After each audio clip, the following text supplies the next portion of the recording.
What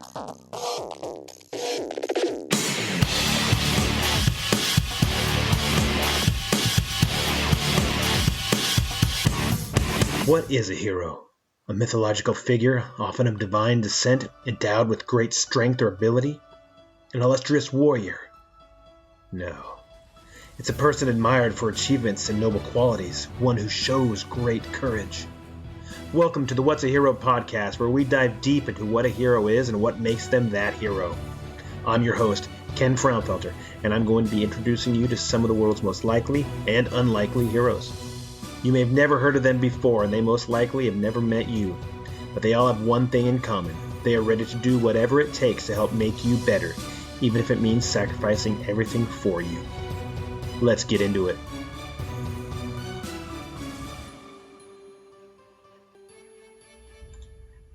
This is episode 101 of the What's a Hero podcast with me, Ken Frownfelter. Today's guest is a good friend of mine. He's a learned doctor. He is a gentleman who I've known for, I'm going on probably nearly 20 years knowing this gentleman. And he's done a lot of research in the world of active shooter and things like that. However, he started out regular dude, the way that most people do start out, right? You go to school, you try to figure out what you're going to do in life, and you go through all this different stuff. In that process of becoming who he wanted to become, became a police officer, did a whole bunch of other stuff, was a paramedic, and decided, you know what, I'm going to go back to school, and because I have a desire to make sure and do my part to try to stop this horrible trend of school shootings and active shooters and all that stuff like that. So this is a pretty heavy topic, and there's a lot of stuff involved in it. And so get a pen and paper out. If you are somebody that has anything to do with schools or high trafficked areas where people are coming and going, and there's a lot of chance for this sort of thing to happen, this is a great opportunity for you to be able to get a little bit of wisdom so you can kind of see what the trends are, what people are doing, why they're doing it, and how it is we can kind of combat this whole thing together. So without any further ado, I do want to introduce to you a good friend of mine, Dr. John Lohrfink, and PhD. He can put a Band-Aid on as well, but he's a learned doctor in the PhD realm. And welcome, John. How are you, sir? Good. How are you today, Ken? I'm doing great, doing fantastic. Thanks for coming on. So who is John? Who is John, Dr. John Lohrfink? Dr. J, they might say. Well, let me tell you a little bit about myself, Ken. I have a little story, if you don't mind me putting it up and sharing it with your guests here today. Yeah. Kind of tells you a little bit about where I come from and who I am. Can you see that okay, Ken? No, it hasn't popped up. Okay. There you go. Okay, there you go. So let's see if that works for you. So for those of you that are just listening right now, John has a PowerPoint that he has put up also that if you are feeling so inclined, you also pop on over to YouTube, watch this episode over there, and be able to see what it is that he's putting up there for his slideshows, his work on that. Yeah, I'll give you a quick rundown, Ken. My name is Dr. John Lohrfink. I possess a PhD in business administration with a specialization in Homeland Security leadership and policy. And just to get all the alphabet soup out of the way, I possess a master's degree in business continuity, security, and risk management. And then my undergraduate degree is in criminal justice with an emphasis in forensics. But thank you for having me today. I know I was asked to share a little bit about my research with you and your guests. And really what my research entails, Ken, is the American public public's likeliness to save others during an active shooter incident, as you mentioned. So basically what that means is essentially trying to save others during an active shooter incident. It means rendering some type of life-saving aid to a person during an active shooter incident in order to prevent death. Now, the big question I always get asked is, why would I choose such a controversial topic to conduct research on, such as active shooter incidents? Well, in order to really answer that question, that's why I share a little bit about my background of where I've come from and who I am. So I'll share with you a little bit of a story about little Johnny. So there's little Johnny. That's always the guy we want to talk about first. Exactly. Yeah. Little Johnny. Yeah. And I grew up in Westchester County, New York, with two loving parents who were both educators. So at a young age, I fell in love with those who helped others and provided service. And there's little Johnny at a volunteer fireman's parade in Westchester County, New York, when I was young. But growing up in that environment with parents who had a lifestyle of service, I became, at 16 years old, a volunteer firefighter. And really, that's where I started developing and honing my passion for providing service to the community. Never in a million years did I really think I'd end up where I am today. I'm still trying to figure out what I want to be when I grow up. But this is really where I started developing a passion for providing service. So when you were a kid, what was your thing? What did you, other than, wanting to do that, what was your thing? Did you, were you riding bikes outside? You were playing outside, you roughhousing, playing army, playing fireman, playing cops and robbers, G.I. Yeah. Joe? What was it? Well, Westchester is a little bit north of New York City. It's basically a lot of people who live in that region. Their parents work in New York City, and they live in the suburbs just outside the city, or some individuals even live over it's right on the Connecticut border. But during those times, the 1980s, 1990s, yeah, it was a little bit different times, but we played outside. Our parents would yell for us to come home when it started getting dark, when supper was on the table. But yeah, played in the woods, played army. Certainly,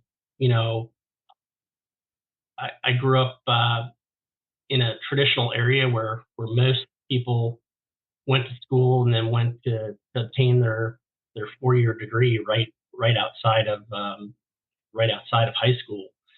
And I kind of went down that road, but then I got a little bit derailed as a young man, and so I ended up following a little bit of a untraditional, different path.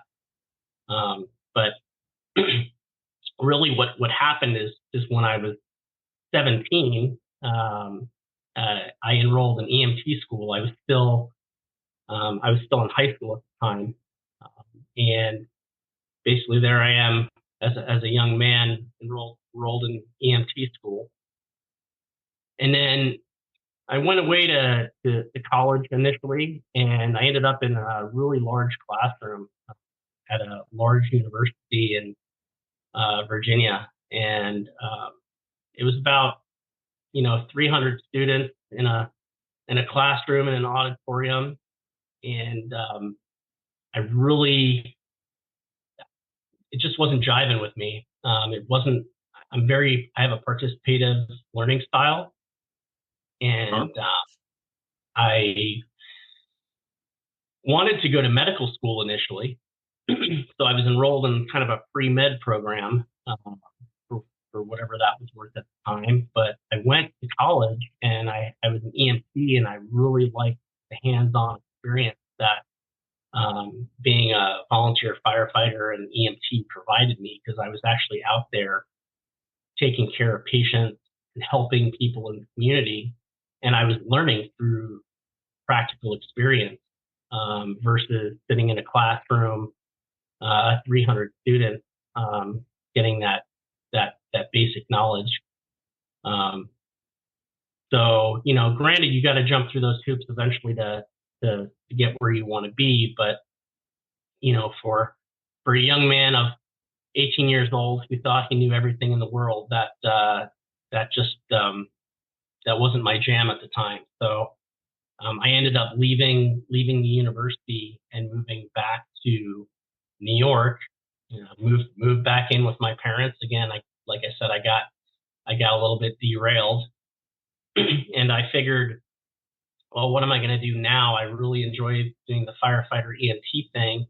I think that really the next step is for me to go through some of the prerequisites, the anatomy and physiology and the pharmacology and the science classes to obtain my paramedic. So between 18 and 19, I went back to the local community college, got my prerequisites, and then at 20 years old, I became one of the youngest certified paramedics in the state of New York. Funny story about that, Ken, is that the joke was, since I was so young, was that I could take care of people and give them morphine, a strong narcotic, but yet I couldn't even drink a beer. Right. It was kind of ironic. And I was in a classroom, again, right outside New York City with a lot of, people who already had a lot of life experience, people who worked for the fire department in New York, people who worked for paid ambulance services and had been EMTs for years. Right. But basically, they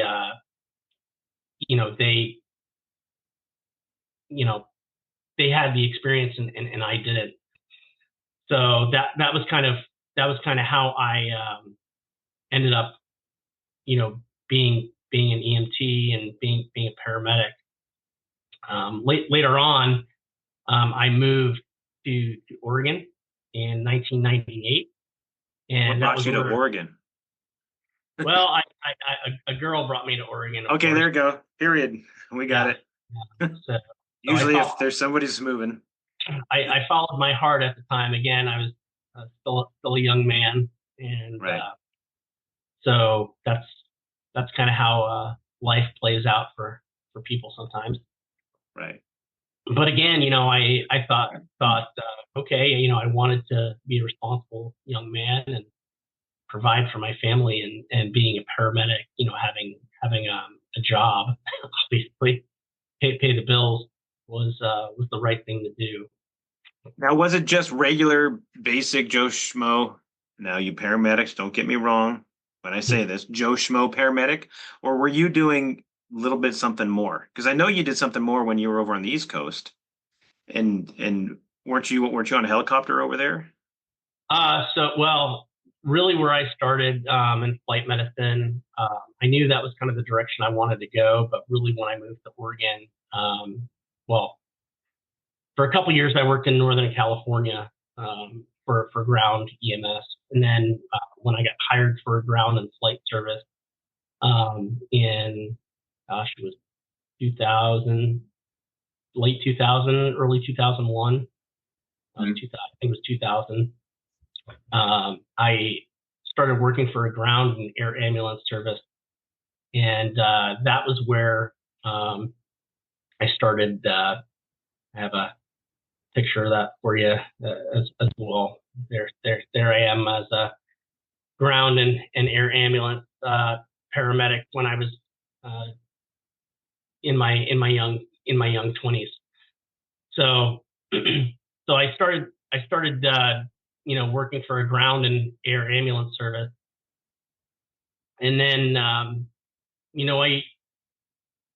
knew I wanted to do more.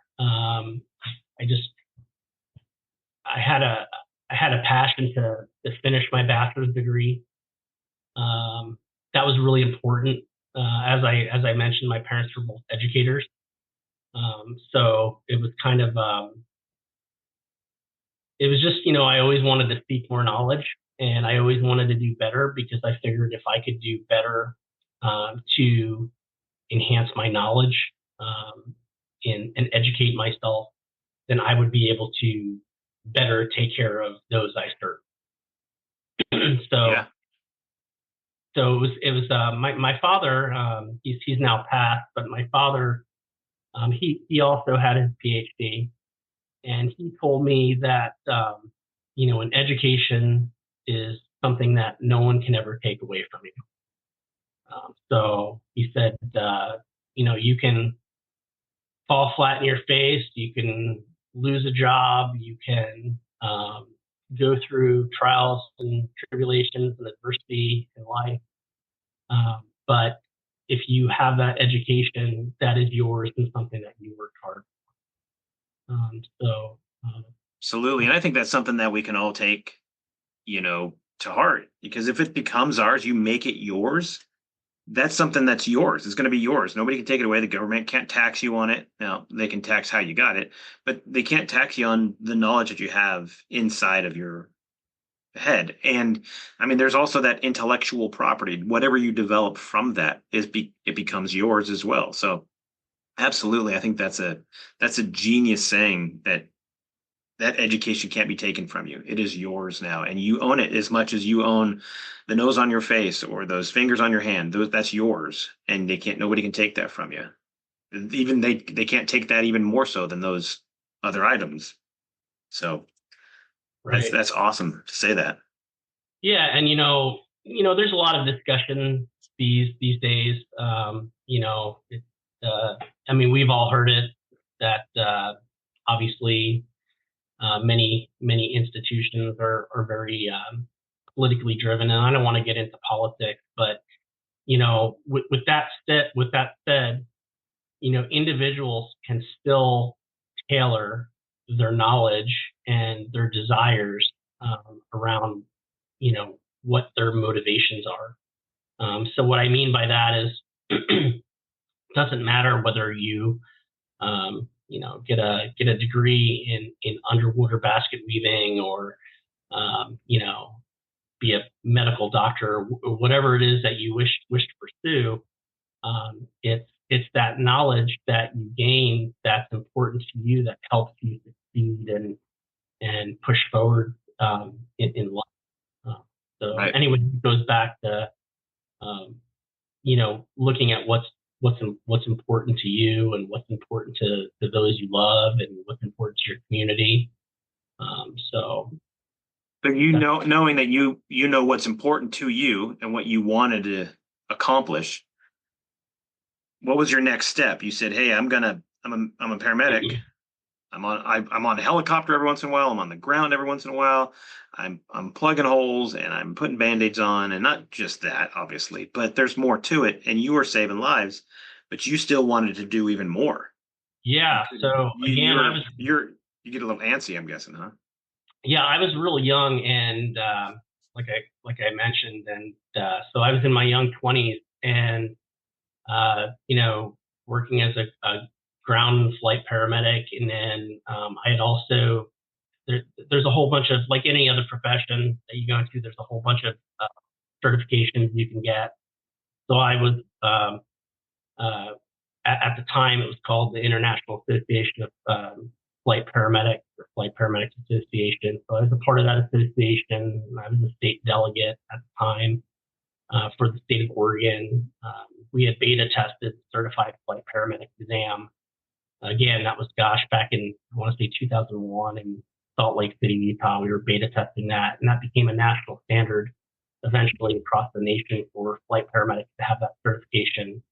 And then you had mentioned me doing some flight medicine back east. I had gone back and became a critical care paramedic at the University of Maryland, UMBC, and they had a program. It was kind of tied in to the 2-week critical care program, but they tied in with Johns Hopkins, the Shock Trauma Center, the R. Kelly Shock Trauma Center in Baltimore, and then the Maryland State Troopers Aviation Division for like clinical internship, to be able to go into those centers, work with pediatrics at Johns Hopkins, work with the neurological trauma unit in the shock trauma center, and then to work to do a clinical internship with the Maryland State Police Aviation Division in Maryland. So that was a really, really good experience. I think that's what you were alluding to back flying back east.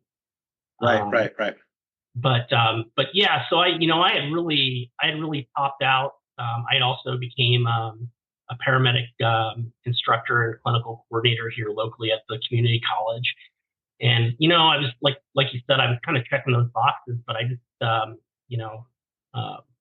I really had that strong desire to want to do more and finish my degree. So I ended up going back and finishing my bachelor's degree. And my bachelor's degree, I initially, so I'll tell you another story, Ken.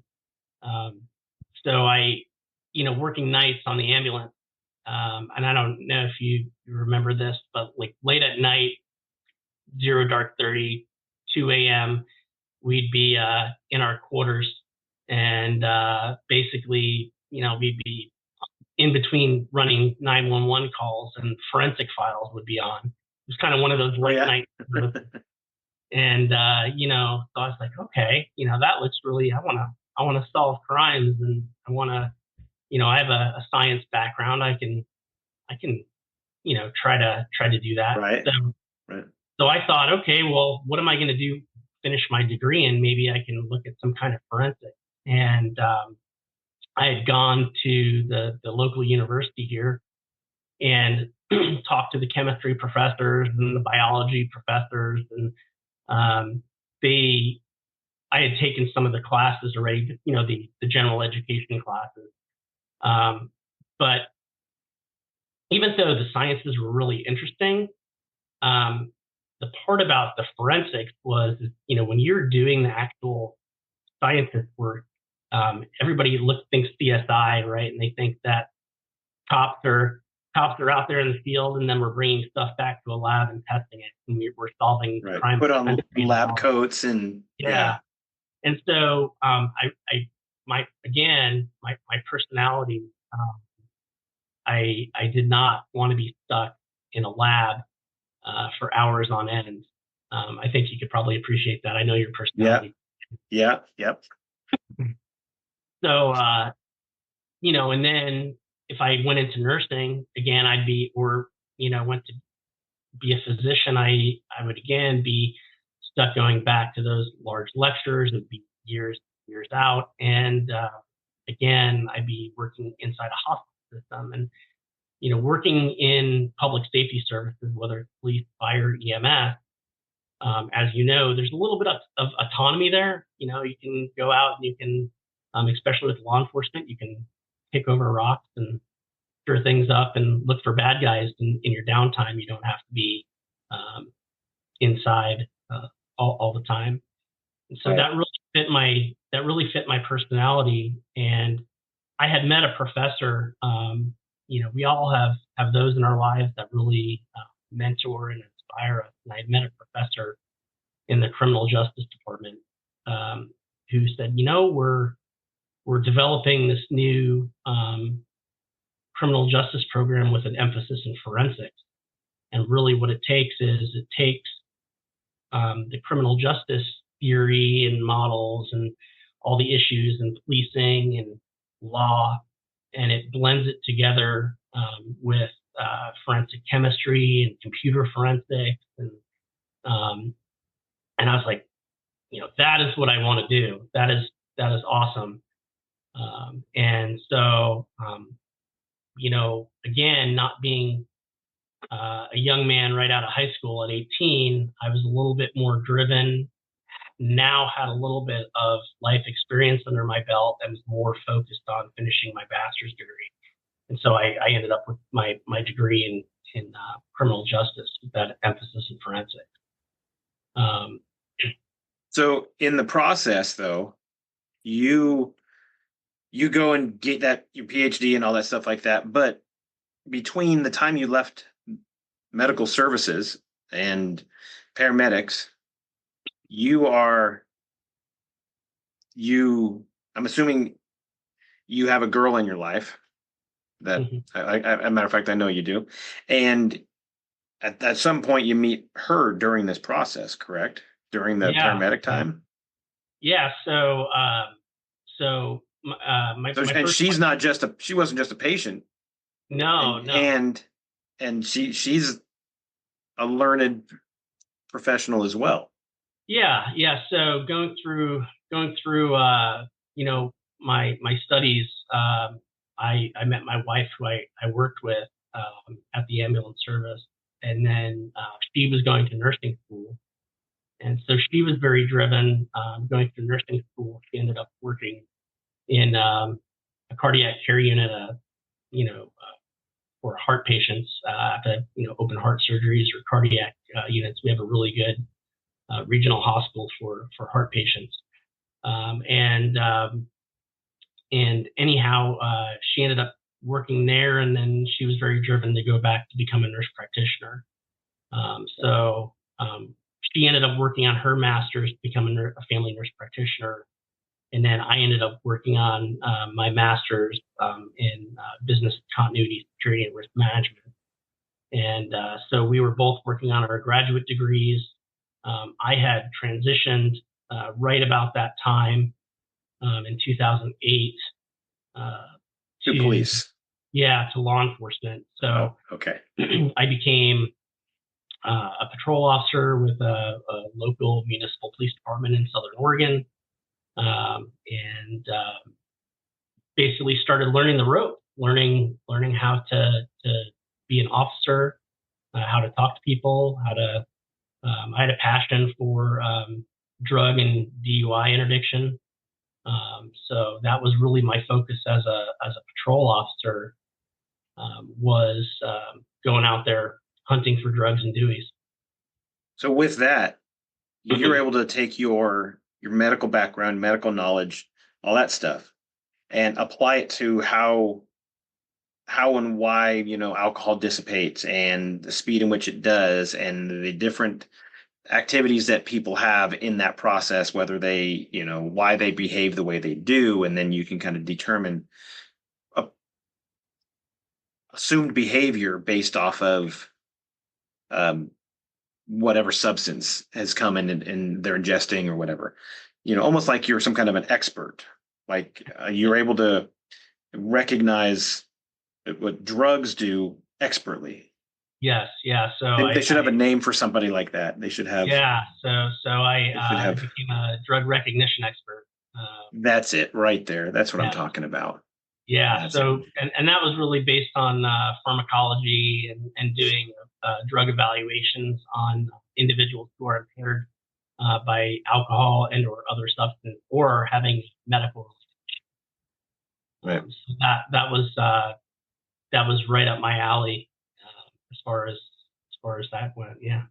Yeah, when I remember when that came out, and I'm like, that's perfect for that guy, because that was not when it came out, but when it came out as a hey, this I know that John put in for this drug recognition expert position, and I'm like, oh, that's right up his alley. That's his thing. So when you hear about somebody and they have skills of some kind, and you're like, are they wasting? And then something happens, you're like, oh, that's perfect for them. That's their thing. You know that that's perfect for you because that's not perfect for me. That's not my. I'm not that way, and I know you are, and so yeah, that would be appropriate, one might say. Yeah. So here I'll share some more pictures with you here. So that's kind of how I worked, Ken, is basically I worked in patrol, became that drug recognition expert, and then I also used my medical skills and became a tactical medic on the SWAT team. You can see that picture there. And so, I really wanted to use my lived experiences to again uh, do a better job for those I served. And when I say those I served, and a lot of people think about serving the community, serving the public, I really also mean serving those I work alongside. And when I talk about education and knowledge and skill, we don't just serve the community. We really serve others that we work with to help make them better. Because if we can influence those that serve others, like me working with you and sharing tricks of the trade with you, or you working with me and talking to me about the SRO realm, that helps us. We're serving each other. We're working together to make Right. both of us better at what we do and better to do our job and better serve the community. And I kind of equate that to like the ripple effect. You throw a stone in a lake, and it has those ripples that go out. Well, when you impart something on me and I learn from you, my ripple is going to go out and better serve others, and vice versa. So Right. that, And that's something that I've mentioned on here before, is that you take that pebble and you drop it in the water, that ripple will go out. How far does it go? It goes to the edge of the water line. It'll just keep going, might even get bigger. Will that push you forward, push the other people forward? Will it help them? Let's say there's a boat in the water. Will that ripple push them towards shore that they need to get to, or go to where they need to go? And so that's exactly right, that you are there to help not just serve your community, but serve those around you. And you're ultimately responsible for that, which, not in a negative way, but if you don't do anything, what are you using you're wasting your skills. You're wasting yeah, that knowledge that you have. So I think it's very poignant that you say that it makes a lot of sense to consider what it is that you do, because everything we do affects somebody else somehow. yeah, So, and that's really part of why I pursued the research that I did and the degree that I did, because hopefully down the road I can use my skills. And we've all had professors. Again, just to be upfront, it's no secret. We've all had professors who have gone through their degrees, and they may be very knowledgeable and very very educated, but they have no practical life experience to apply and draw examples from.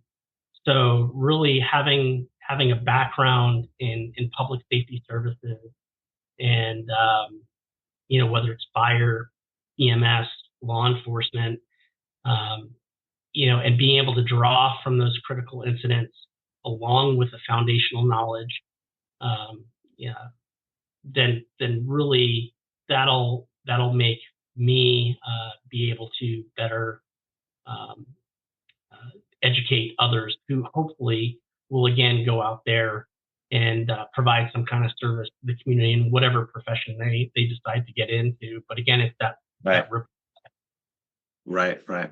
So you're working in police work, and you've been doing that for a number of years. And at whatever point you said, I don't have enough work on my plate, I'm going to go ahead and go after my PhD. And because not only did you did patrol and you're on SWAT, but you were a detective as well, right? Yeah, in 2014, I was selected to or reassigned to the Major Crimes Division as a major crimes detective. So our department is let's say what a medium-sized municipal police department, but we're very limited um, the way we operate. So our major crimes detectives investigate everything from financial and property crimes. Aggravated crimes, all the way to sexual assault, child abuses, homicide, Were bank you talking about fraud. getting into those forensic things that you were talking about Yeah, before? That stuff that you would need to know, have a little bit of a medical background, possibly, in some things, huh? yeah, and all of our investigators are they're called now medical legal death investigators. We used to refer to them as deputy medical examiners, but basically Mhm. in Oregon, at least, we don't have a coroner system. In Oregon, we have a state medical examiner's office, and each county is divided up and has a dedicated regional deputy medical examiner who works under the state medical examiner. And those deputy medical examiners then appoint medical legal death investigators who have specialized training to investigate death. So again, going back to what you were saying, that medical experience really helped me to be a better investigator of suspicious deaths, of homicides, I was the guy. Anytime we had to send a detective to the hospital, it was kind of I was the guy. The other detectives said that I spoke medical leave, so I had to go down and interact with the nurses and the physicians and get the story of did the person make any statements about what happened? Do I do an interview? Are they medically stable? Right. Where anatomically are the injuries? So, yeah, I was that guy. So on episode 81, we had Lindsay on. Okay.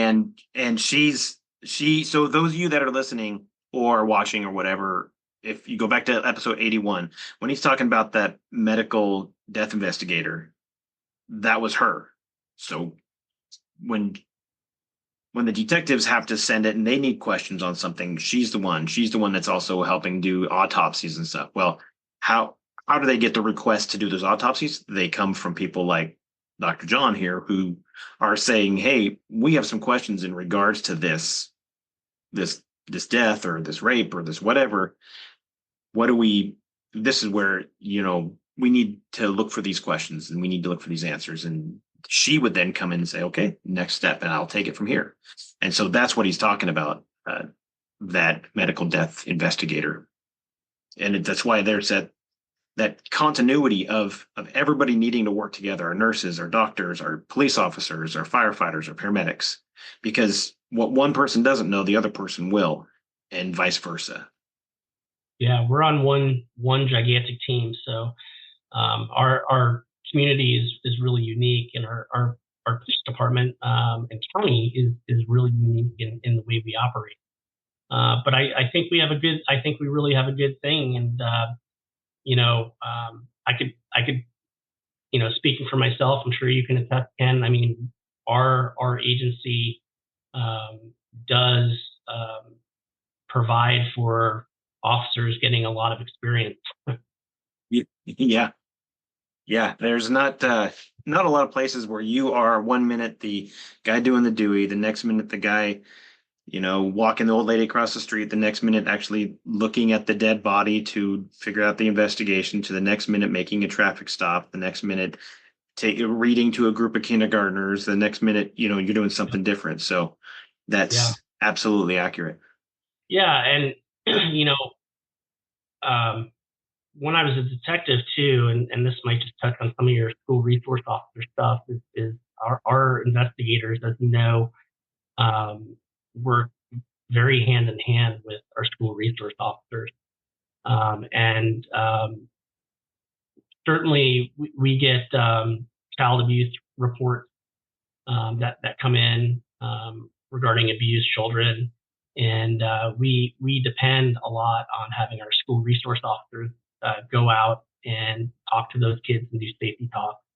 And then be kind of the eyes and ears for our investigators who may need to follow up on a child abuse case.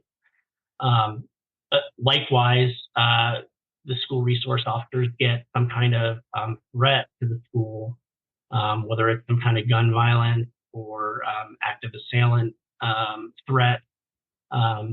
Typically, or historically, I should say, our investigators were working hand in hand with our school resource officers because we could deploy detectives in plain clothes along with our school marshals in our educational facilities and try to prevent any kind of threat that may be active. So even though I had never worked in the capacity as a school resource officer, just the teamwork that kind of like you were saying,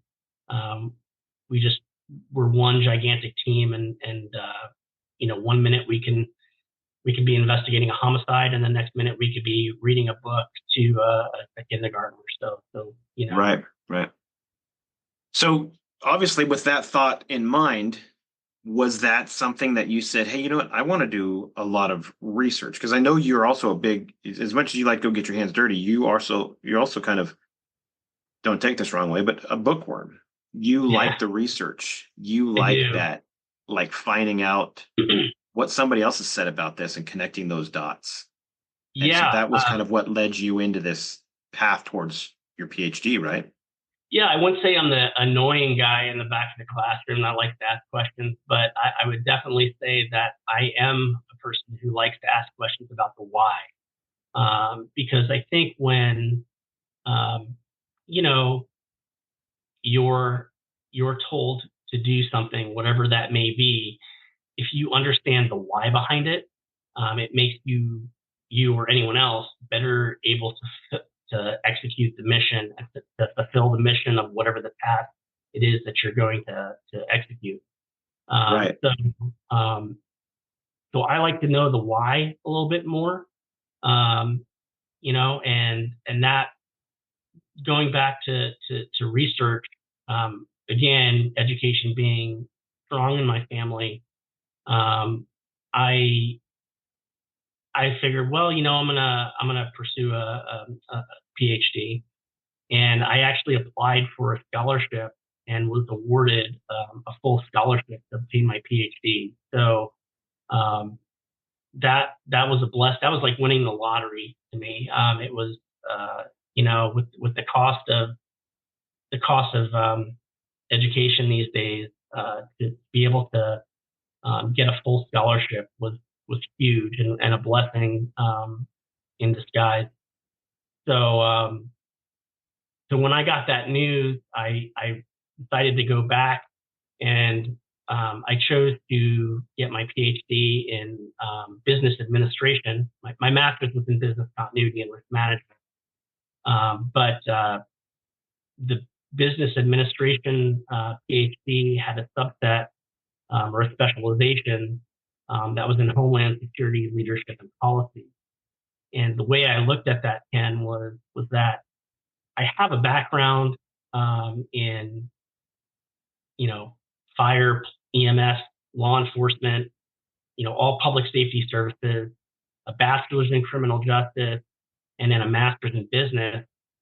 That just kind of encompassed my whole background into that one degree. And so going back to what I said earlier, um, people can really tailor their education to who they are as a person, and to tailor that knowledge to be able to better help the community. So I went into it with that mindset that um, I was going to get this all-encompassing doctoral degree, and be better to, make me better to be able to provide a better service to those I serve.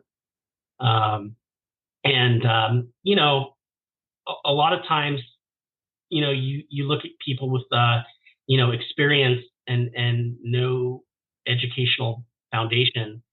That's okay. I mean, really, the job is the same, but I think what having that foundational experience allows you to do is have different perspectives of how to approach certain problems. And I'm not saying it's right, wrong, or indifferent, or one person can do a better job than the other, but it certainly opens up other avenues and provides a different worldview than those who don't have that foundation. Right. So There's a level about that adds some credibility. Why do you think let's take the DARE program that a lot of people know. They've seen that with their, kids in school and stuff like that. Why do they have police officers teach that? Because it adds and develops credibility in what they're saying. Well, it's the same thing you're saying. There are some very, very knowledgeable cops out there that I would almost venture to say, now I don't know if you want to quote me, you don't have to quote me, but I would venture to say, and this is based on no other research than just conjecture, but so many years on the road is the equivalent of understanding people and how they work and what people do and mindset and all the different stuff is the equivalent of maybe a bachelor's degree or maybe a certain level of college credits because you are learning things.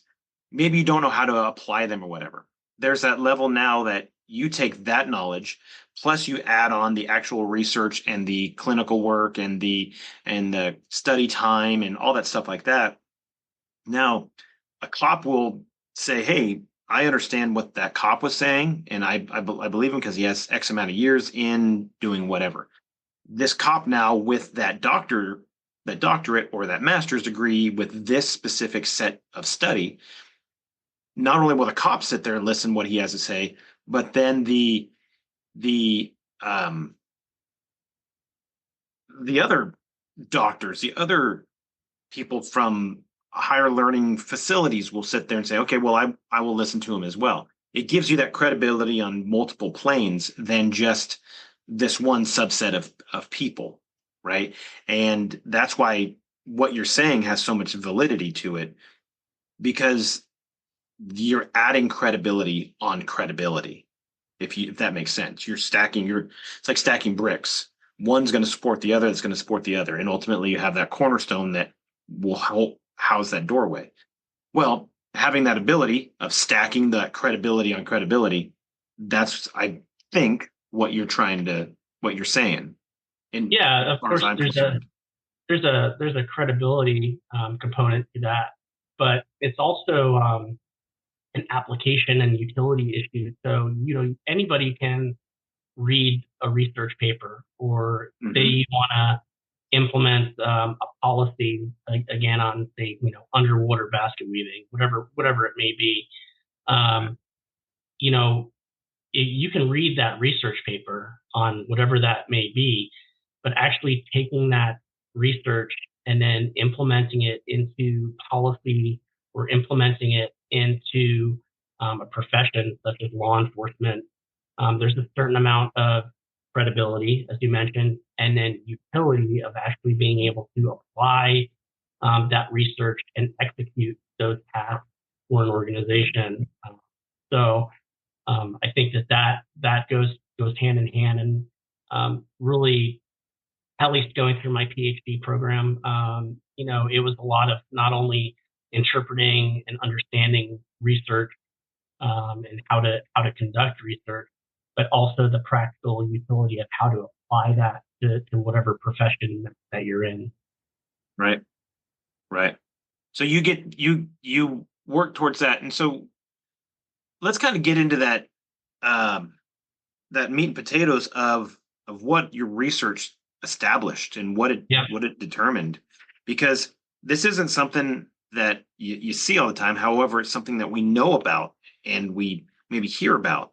And what can we do to then mitigate that in that process? So Yeah, so going back to why I conducted research on active shooter incidents, it's a little bit politically charged, but again, it encompassed my background in EMS and law enforcement, and I figured that I can actually conduct research that could be practically applied to law enforcement, public safety services, emergency management, and then really be used to help educate communities across the United States. And so I didn't want to conduct research or create a policy that was, um, you shall do this or this agency shall do that. Um, or create some kind of theory, because that really wasn't the whole premise of why I was doing it. I more so wanted to aggregate information and about active shooter incidents and provide information how public safety agencies across the United States could better educate the public, and they can draw from the research that I conducted, because every agency across the United States, whether it's fire, police, EMS, they have different budget constraints. They they have different policies and procedures. Every system is different. If you look at Southern Oregon, is a lot different than the Portland metro area of how we conduct business. Right. Yeah, it is. And so, even within a state, different regions have different protocols and policies and procedures and have different budgetary constraints. Some are tax based, some are levy based, some don't have very little funding. There's communities across the nation that have very little funding. So again, I didn't want to create a policy or research that said, you shall do this or this shall be the standard. It was research that aggregated information that could be applied to any agency based on their specific needs across the United States. Would you want to share with us some of those ideas? Yeah. So really, what I did my research on was the American public's ability to save others during an active shooter incident, as I mentioned earlier. And so, really, what that comes down to is people rendering some type of medical aid and looking at the public also as first responders. And so, to really dive into this, Ken, I think it's important to kind of talk a little bit about the background about where we came from, because there's some of your listeners that might not understand kind of how active shooter incidents evolved over the years. Yeah. So in 2000, between like 2000 and 2019, there was 305 active shooter incidents within the United States, close to 1,000 deaths and close to 2,000 individuals wounded in active shooter incidents. That's based on FBI statistics. These incidents took place all over the United States. So it wasn't like there was this was happening in one region. This was all across the United States. And in 1999, as we all know, really what sparked the whole conversation was Columbine. And Columbine, there was individuals who bled to death and died because back in the day, right, 1999, the protocol was for fire and EMS stage and law enforcement to basically surround and contain a location, whether it's a school, a movie theater, whatever that location is, and Right. contain the incident and wait for SWAT, the specialized weapons team, to come to basically go find the shooters. And people died as a result of that. And that was really the premise of Columbine. There's a couple of premises. Columbine was actually a failed bombing rather than a school shooting. Of course, there was a school shooting with it, but they had used bombs along with that, diversionary devices. And so, post Columbine, people said, well, we really need to change the way public safety responds and attack, for lack of other words, attack the problem of active shooter incidents. So they started coming up with single officer response, and that was basically single officer response is that officers would respond to a location, radio their location of where they're making entry, and they would actively seek to neutralize the threat that was shooting, because officers were basically ingrained to put their lives ahead of innocent civilians and stop the killing. Right. So that was the job of the single officer response. On the fire and EMS side, they were a little bit after Columbine. They started coming up with what's called the rescue task force concept, and that was where fire and EMS received specialized training, and they would actually embed with law enforcement components to go into warm zones. Not when I say a hot zone is where the threat would be. The warm zone would be an area where there might be patients, but it's been being cleared by law enforcement and fire and EMS. And then the cold zone is kind of that exterior perimeter where You might have like a triage area for wounded individuals or a staging area for ambulances. That would be a cold zone. But for rescue task force individuals, fire and EMS, they'd actually embed with law enforcement components and go in and they would clear an area and actually extricate and remove wounded individuals from that area as the incident was unfolding. So a group going in, whether it's 1, 2, or 3 cops, and they're going in to go meet the threat, they would have a paramedic firefighter with them with a whole bunch of bandages, carrying a bag full of stuff, going in there and being that guy that's kind of in the center of their pod. They get in there, they deal with it, they go after the threat. That medical personnel will start dealing with the wounded, whether dragging them out to that warm zone like you're talking about, or getting to work on them right there as the officers go and chase that threat that's moving down the hallway or whatever, correct? Yeah, that's exactly correct. And they have ballistic vests, and they have, tourniquets and specialized gear that they carry. So yeah, that's exactly how it kind of evolved. And then, so that was 1999 and forward. In 2012, the Sandy Hook Elementary School shooting took place in Newtown, Connecticut. And really, that was a horrific event, tragic, and it really sparked a lot of national attention. And the White House called for a group to be formulated between governmental and non-governmental organizations to look for solutions, to conduct research, provide public, strategies to improve public safety response, and then also to increase victim survivability. So that was the Hartford consensus was formed. The chairman of the board was Dr. Lohrfink of Hartford Hospital, and that's why they ended up just shortening it down to the Hartford consensus, and that had groups from, like I said, from governmental, non-governmental agencies, yeah, it was basically through the American College of Surgeons that group was formed. So they started doing research on how they can improve public safety response to active shooter incidents. And there was a couple other physicians, Dr. Bubko and Dr. And Harris, who was a Navy veteran, who came up with the first care provider concept. And the first care provider was a concept that where civilians were actually considered first responders. And they claimed, Dr. Bubko and Dr. Keeman, actually another physician, said, hey, we really need to be considering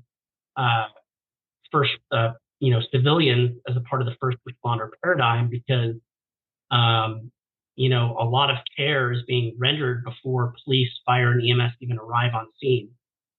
And so, that's why you look at the, more recently, the Las Vegas shooting, the Harvest Festival, Country Music Festival shooting.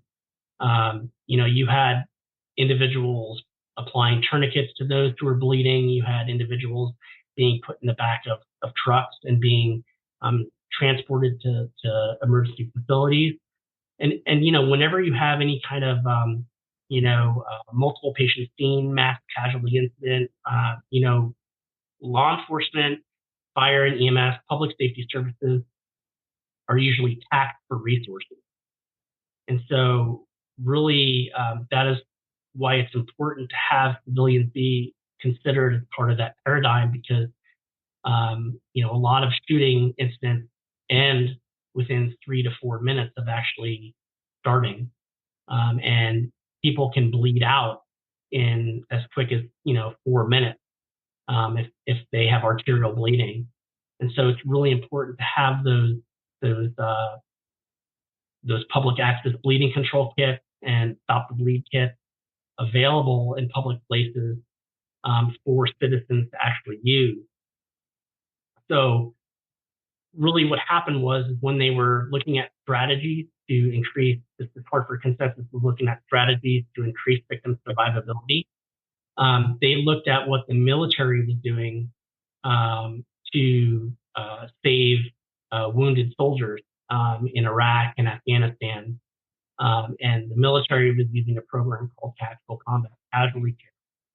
And that kind of morphed into a medical program that blended into civilian care as tactical emergency casualty care, ECC.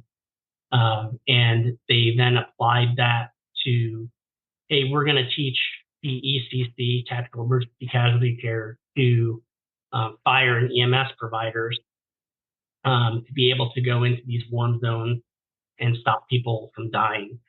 And then initiate programs such as the Stop the Bleed initiative to get that information out to the public. Because, like as I mentioned, individuals can bleed to death in as little as 4 to 5 minutes.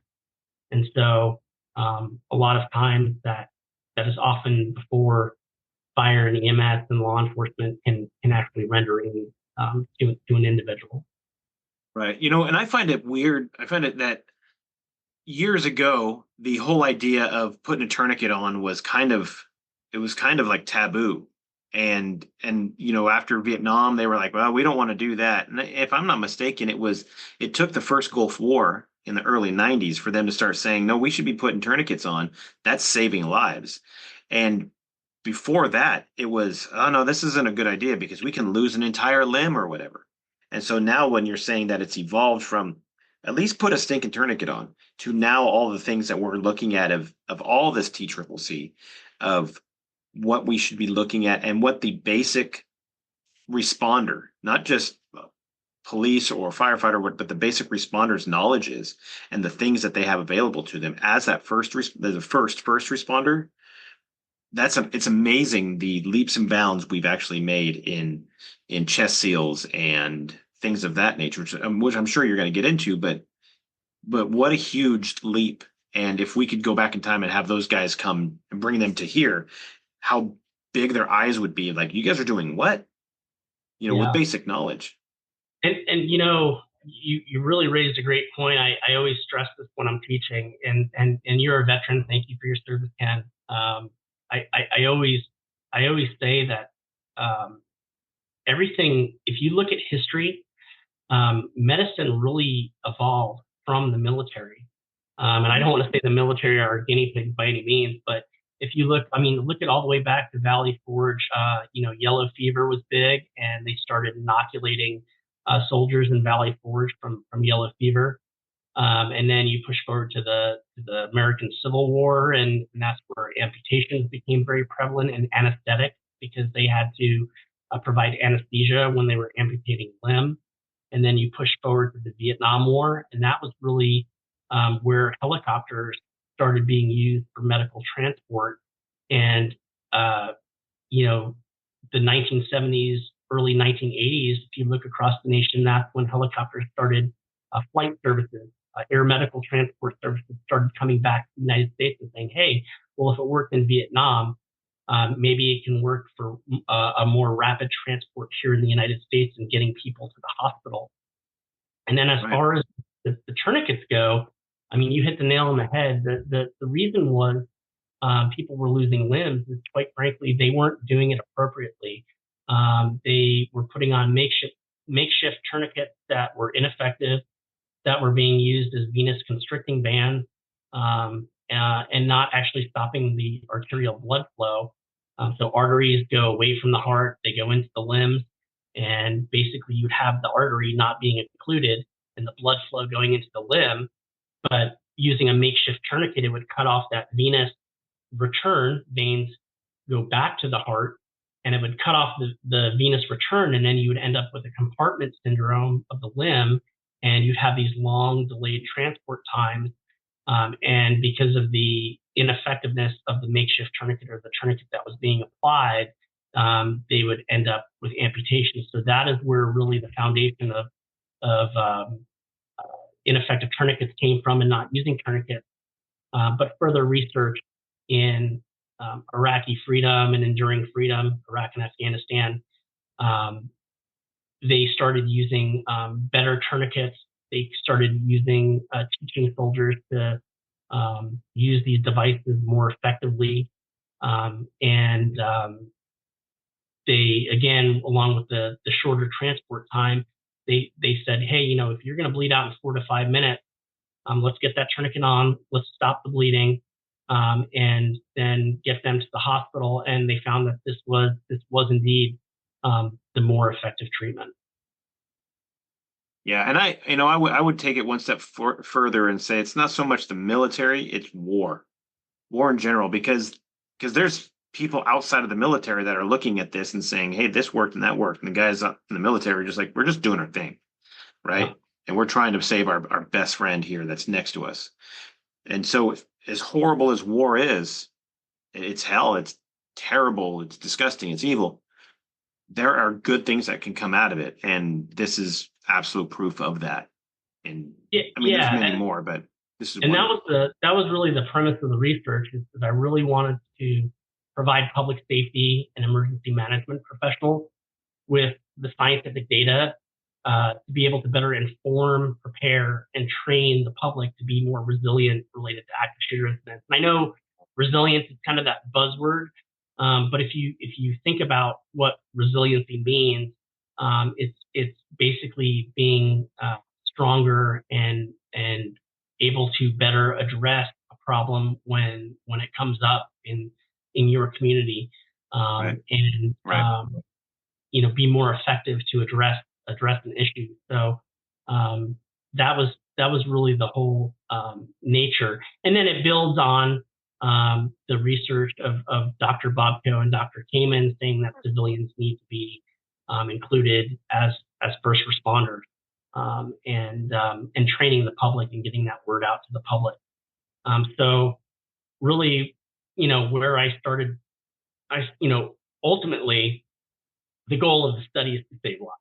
I mean, plain and simple, I want to save lives. Right. But really, I figured I was going to have to look at, um, you know, how we can, I need to look at the literature. I need to look at what the literature says. And then I wanted to talk to subject matter experts to see what subject matter experts say. And then I also wanted to talk to the public and see what the public thinks about these incidents. So I had to formulate research questions, and some research that was meaningful, and that could provide first responders and the public with information. So if you don't mind, can I put up the four research questions that I had? Mm-hmm. Mm-hmm. So let me throw this up here for you. So I have four research questions, and just to go through them, the research questions that I had was, how likely does the American public perceive that the threat of an active shooter incident will occur in their presence in today's society? That was the first research question. And what I can tell you about that, Ken, that first research question is basically, the way I equate that is, when you or your wife or any other citizen go to the grocery store, or the mall, the shopping mall, how likely do they believe that they're going to be involved in an active shooter incident? Like, probably not very likely. Nobody thinks about that. Yeah, How, and probably more so now than they did, 10, 15, 20 years ago. right, However, for the most part, we still think, hey, I'm going to the mall, I'm going to go get whatever shoes, or I'm going to the store and get groceries. I'll be home by 4 and we can start the barbecue or whatever. We're right, not thinking about that. Yeah. and well, the analogy I use, Ken, is heart attacks, and AEDs. So now in all these public places, we have automated external defibrillators, AEDs, that are hanging on the wall in a shopping mall, in a grocery store, a stadium. Right. And people have learned, hey, you know, Joe Grandpa has a heart attack, and at Yankee Stadium, you call 911, go get the AED. That's what people are trained to do. Right. Um, so, but if we're looking to put public access bleeding control kits and stop the bleed kits on walls, basically the public has to admit that there's some kind of societal norm that there's the possibility of an active shooter incident happening. Right. So if you don't believe that an active shooter incident is going to happen, why are you putting tourniquets on the wall? So that was the premise of the first research question. How does the public really believe or perceive that an active shooter incident will occur in their presence, in today's society? And if not, that stop the bleed kit on the wall, if you're not thinking about it, you see that, all of a sudden it should be taking you back. Oh yeah, this is a possibility at any time. I should consider that. That's why I keep my kids close, because I don't want someone snatching them, because that's always a possibility in my mind. Well, that bleeding kit on the wall, that should remind me this thing could happen at any time. So I should keep my head on a swivel and know what to do if this does happen. Yeah, and that brings basically me into the second research question, which is what theoretical and conceptual constructs, basically social or psychological, influence an individual's perception regarding the threat of an active shooter incident. So, are there things socially or psychologically that may make one person believe that an active shooter incident is going to happen to them over another person? Meaning, um, you know, in New York is a big New York City. I mean, is a big terrorist threat area. So people who live in New York City, might believe that they're more apt to a terrorist incident than those in, Columbus, Ohio. You know, so what social theories or constructs change people's perception about that? So that's kind of more of a theoretical question. And then really getting into the meat and potatoes of the research is my third research question was how likely is a member of the American public to render aid to a victim who needs help during an active shooter incident? Really, if you look at research questions 1 and 2, those are numbers. Those are quantitative questions that I can answer based on numbers and statistics. Research questions 2 and 4 are going to be more qualitative and theoretical. Research question 4 is basically builds on research question 3 and says, well, what lived experiences, if any, cause an individual to be more likely to render aid to a victim who needs help during an active shooter incident? So what I mean by that one, Ken, is I really looked at 3 groups in my research. I looked at those who have military experience. I looked at those who work in public safety, whether it's fire, police, or EMS. And then I looked at those who are medical providers, have some kind of medical training.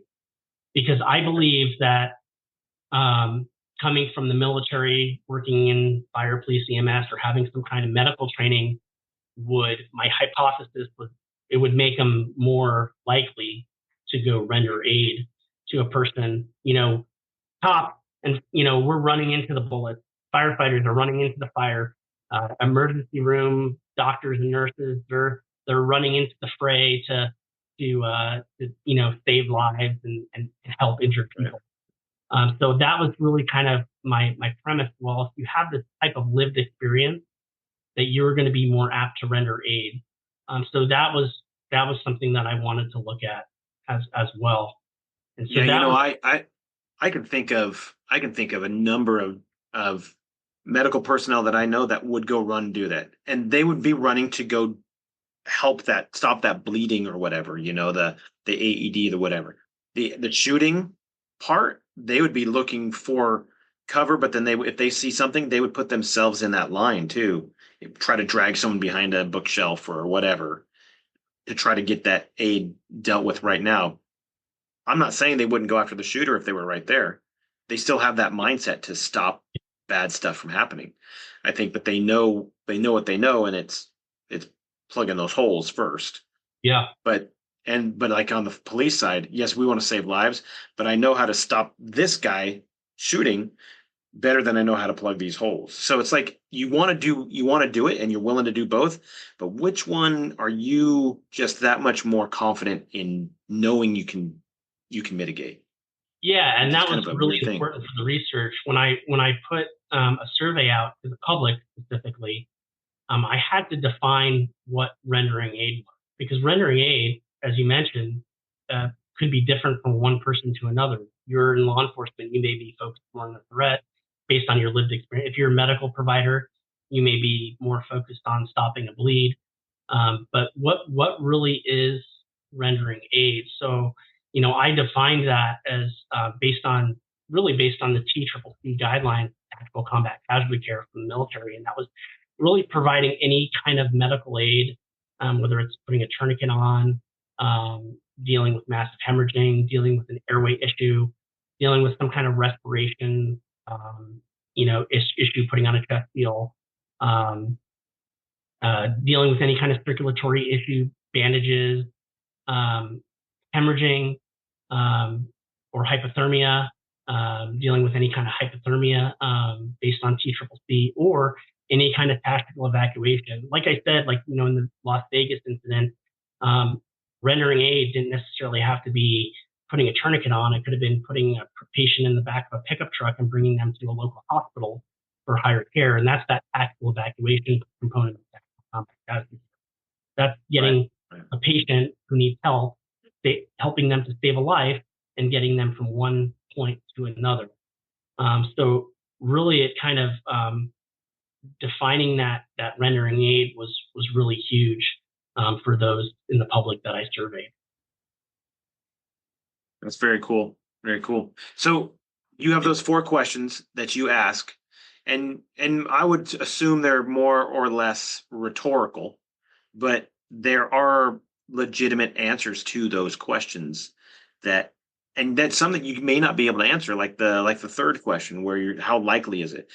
You may not be able to determine that. You can do it based off of, we polled, 100 people and 95 said they would, but when you get into that situation, how likely are you to actually perform when you're in a situation like that? Are you worried? Are you scared? Are you feeling that you're under fire? Or do you have kids that you're trying to protect and those are your priority? You can't focus on getting this person or dealing with that threat because you have your kids with you, you have your family with you. What So that likeliness, that there would be a margin of error or difference based off of the situation that you're in at that time, I would Yeah. assume, correct? Yeah. So there's an old saying, it's coming from DRE school. We say, we never say never, we never say always, right? But Right. every incident is unique in itself. And certainly there are trends. Certainly when we look at literature, we know that when I say bad guys, I mean those who are actually committing active shooter incidents, threats, active assailant incidents. They're not all shooting incidents. There's active assailant. There's trends. People are now using, in some countries, knives or vehicles to commit heinous mass casualty incidents. But there's trends, and we as public safety professionals, and when I say that, I do mean fire, police, EMS, school resource officers. We need to look at why these incidents are occurring and stay ahead of the trends. And so really that was why it affected my methodology to how I was going to compose the study. And so I needed to look at what the literature said, Ken, and kind of, what is being put out there. And then I wanted to conduct interviews with 3 groups of individuals who had experience with active shooter incidents. And so that was the first phase, which was really a qualitative phase. When I say qualitative, I mean the theory. That's that social and psychological portion of things. And then the second phase was conducting a statistical survey out to the public. And that was a mixed methods survey using numbers and theory and questions, open-ended questions, asking them, so when I would ask statistical questions, I would ask, them to rate a question on a 1 to 5 scale. That's how I got the numbers. And then basically I'd have a follow-up question that I would ask, well, tell me why you felt that way, or can you explain to me why you chose that answer? and that would allow a survey participant to be able to enter information in to the survey that would let me conduct that analysis of, like, if they had military experience, if they were influenced by where they lived, if they, if there was a geographical component to that. So that's why mixed methods was really important for that. And then the interviews that I conducted, they were conducted on Zoom, just like this. And I talked, the interviews that I conducted were really my subject matter expert, Ken. And so the first group was individuals, public safety or mental health professionals who actually responded to active shooter incidents. The second group was professionals who have conducted research or training related to active shooter incidents. So, for example, you're one of our department instructors. You've actually provided training to others on active shooter incidents. You would fit that category. So those who have a certain set of skills and expertise in that area. And then the last category was survivors who have experienced active shooter incidents and publicly speak about their experience. And that publicly speak about their experience was important to the research, because talking to people, when I conduct research, or anyone conducts research, we don't want to create any traumatic experiences for people, or having them relive experiences. So it was really important that those I was talking to and letting them share their experience about what they went through was that they already had publicly, they already opened up to the public about their experience. They want to educate others. So that was the groups that I interviewed. So I looked at 41 works of literature, and then I basically looked at 18 interview participants, and then that one survey. And so that was 60 sources basically that I looked at. And I was able to divide, look at each one of those components individually to figure out key themes and key terms, and then to get my statistics about, showing whether or not, to answer the research questions more or less. Right. And so when you go over these, you're able to then kind of, obviously you're going to correlate all these and figure out what all those numbers mean. But on the regular level, not on the clinical level or the research level or anything, but as a human man, what are the things that you're thinking or feeling as these people are telling you these stories, or they're putting this information in? Are you sitting back and thinking, man, why do we even have to do this? How do we get to where we are today, that we're actually doing these studies, or that we actually have subjects that we're able to draw from with this experience? Or were you thinking of something just like, I'm just doing methodological research, Yeah. So answer that for me if you could. Well, let me answer that two ways for you. In any profession, whatever profession you're in, you're professionals. So you go to work, you have a career in the military, whether you're for, say one of the most elite team, Navy SEAL, throw it out. Right. And they go into an incident. They are a group of professionals going into an incident to execute a mission. When we are law enforcement professionals, we are going into an incident to deal with an incident. And or you're a paramedic going in to save a life. You're a professional going in, and I always say it's not my emergency. It's the other person's emergency, and we're there we're somewhat disconnected and do our job professionally.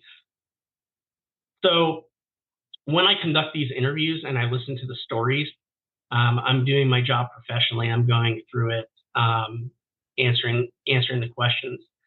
So that's my first answer.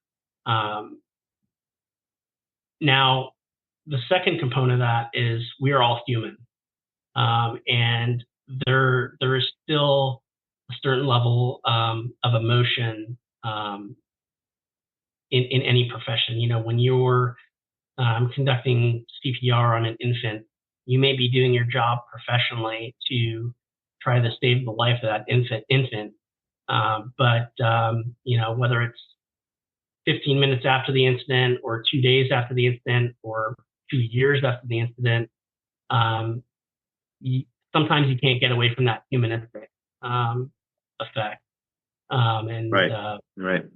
so listening to some of the stories that I was told by responders and survivors of active shooter incidents, they're just you know, they're amazing stories. Some of them are tragic stories. Of course, well, all of them are tragic. They're tragic incidents, hands down, that should have never taken place. But that aside, they happened, and these individuals' accounts of the incidents are um, just tremendous, and some very heroic in nature. And you know, and we don't we don't get into our professions for the praise, or you know, we just, you know, like I said when I was going through a little bit of my history, my parents were school teachers. My dad was a principal, my mom was a kindergarten teacher, and I vowed that I never wanted to teach people because I didn't want to be like my parents. But of course, that, you know, I ended up uh, following someone in their footsteps, of course. But no, you know, we legitimately want to help others, and just as, I mean, I'm sure time and time again on some of your podcasts, and you ask people why they want to do what they want to do, and the most common answer is we want to help others. Right. And so, you know, really, why do we do what we do? Well, it's to save lives. It's to help others. I think there's no greater reward, at least personally. It fills my heart to be able to mentor others, or to provide some type of service, to provide that servant Right. leadership. Right. And you know, I love it. And so that again was really the premise of the research, trying to get information to help others and to save lives. And so hopefully that answered your question about uh, listening to. Yeah. Yeah. Absolutely. I mean, that's kind of where I was going, and I understand that. You know, there's that side of it. It is tragedy, but there's always a silver lining, and it might take some digging to find it. But those people that are alive that are sharing that, they're using this to help others, and then you're using what they have to help others to then help others. And I said this on an early podcast, an early episode, that I said there's no better feeling that you get than serving another person. We're on this planet for other people. That's why we're here. We're not meant to be living as hermits up in the mountains or anything like that. Our primary thing is to be here for each other and serving one another, not just being here to exploit other people or get rich off of somebody else's misfortune, or whatever the case is that some people ascribe to. What I'm saying is that we need to be focused on giving to others, giving back. And what skills, what talents do you have to then share that ability to give back? Because yours might be different than mine, and you know, more clinical research and helping figure this horrible mess of active shooters out is way more up your alley than, you know, somebody who's that Navy SEAL like you were talking about. He is 100%. He's go forward and get the bad guys and deal with that. That's his way of serving other people. And I think we all have a different level, and we can't just say, "Oh, this person is this way because he's a hero because he did this." Well, that guy's not a hero. Well, yeah, he's doing something that is for the benefit of all mankind. He's leaving a lasting legacy in what he does. And so I think it's to be commended what you're doing, and the way that you're going about doing it makes a huge difference. So Oh, thank you. Don't discount that, and I think it's awesome. What what recommendations would you make in regards to all those lessons, all that research, all that stuff, and all this quantitative data that you've put together? What kind of recommendations would you make for people or organizations or schools or churches or businesses or whatever the case may be? What would be your recommendation? Well, what I can tell you is that the study shows that we are failing as public safety professionals in our ability to educate the public. And I can share my findings with you if you like. Sure. Yeah, so basically, when I looked at the literature, Ken, I was able to rank uh, 50 key terms that kept reoccurring within the literature. And so I could kind of put those 50 key terms up there for some of your viewers. And some of these, as you can see, those are basically the 50 key terms that kept showing up in the literature. But then what I was So able put that back up for just a second. So those of you that are just listening, I'll read off a couple of them. Top numbers. Number one, active shooter defined, active shooter preparedness, environmental security, school safety, threat assessment, training, alert. That's capital ALERRT. And then Alice, capital ALICE. Nine is run, hide, fight, stop the bleed, TECC, active shooter response, evolutionary response, fire as a weapon, first response, EMS, and it goes down the line. Number 20 is law enforcement. These are the first thing that they're thinking, all these things are what they're thinking of first. And then, or that they're more prevalent in these conversations. Am I right, John? Yeah, and here I'll move to the next slide for you, Ken. Basically, what happened is that I was able to, through the literature, start looking at how many times these key terms came up. So I looked at it in two different ways. Out of the 41 literature sources, you can see there on the left slide, training came up in 34 of those 41 resources, or literature sources, rather. Law enforcement came up 34 times. Active shooter response came up in 28 times. Violence came up 25 times. So those were the number of sources that those two terms appeared in. And then on the right-hand side, I ranked them by actually, because I would go through the literature sources and how many times those terms actually appeared. And violence was number one, coming up 282 times. Law enforcement came up 267 times. Training, again, in the top three, 264 times, and so on. So what I was able to do is I was able to rank those themes and key terms that kept appearing in the literature on active shooter incidents. And that was how I was able to grasp some of the qualitative, that theory and those constructs out of the literature. Then I conducted my Zoom interviews and I transcribed my Zoom interviews, Ken. And then I went line by line through all of the transcripts with individuals. And I used those same 50 key terms to then rank how many times they would come up in the interview. So out of 18 interviews, training came up 18 times on the left. Law enforcement came up 18. 18, so 100% of the time, we want training and we want training for our law enforcement. Yep, all of the in all of the interviews, training was came up.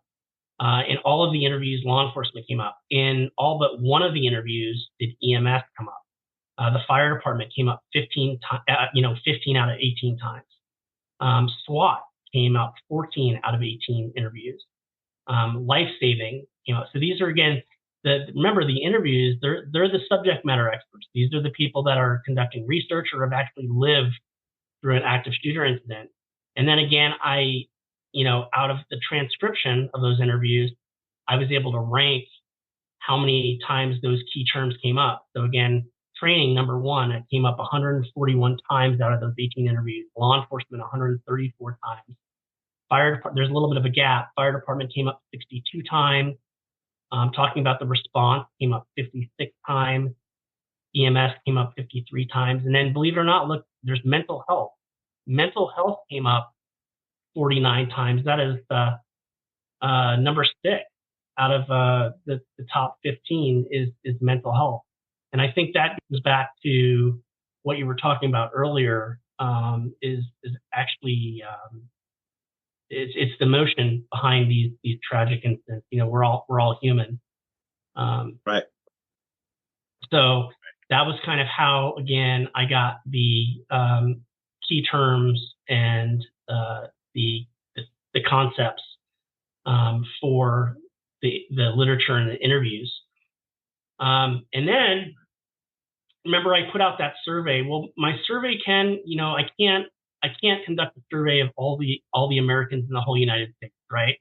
It's a survey on the American public. But what I did is I wanted to survey 200 people in New York, 200 people in Indiana, and 200 people in Oregon.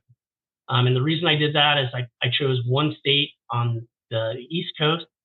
Like I said, New York is very diverse, and there's a lot of terrorist issues and threats that New York is specific to, and I'm from New York. And then Oregon, it's on the left coast, right? The West Coast. So basically, we are very different than New York, and in many ways. And so wanted to see what those in Oregon. Then I chose Indiana, like Middle America. What do those in Indiana think of active shooter incidents? And so I asked my research questions, and then I also asked those qualitative questions. And then I was able to, out of those qualitative questions, why did you choose that answer? I was able to go through line by line and again look and see where those 52 terms came up, and that's where I got this. So now the survey is for the general public, those who live in New York, Indiana, and Oregon. And if you look at that, again, training is number 1. It came up in 200 of those surveys that I put out there. I surveyed a total of 609 people, 203 individuals per state, so for New York, Indiana, and Oregon. And out of those 609 individuals, training came up 200 times. If you look at the second one, Ken, that's self-efficacy. Self-efficacy is like the ability to want to survive, right? So when you ask the general public what's important to them, self-efficacy is number 2. It came up 46 times. So when you're asking the general public about active shooter incidents, they're like, I want to live. I want to survive these incidents. Right. So self-efficacy happened to be the number 2 theme that came up. And then the third one was active shooter preparedness. And that was really, people wanted to be prepared.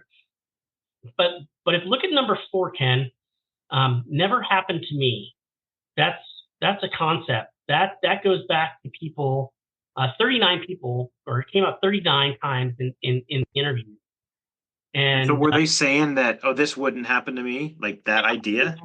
And there was many ways, and people, some people who took the survey were elderly, and they were, they didn't say, hey, I go to the grocery store and I come home and I really don't live an active life anymore, and it's just probably not going to happen to me. So there was reasons why that person or that individual may have answered that way.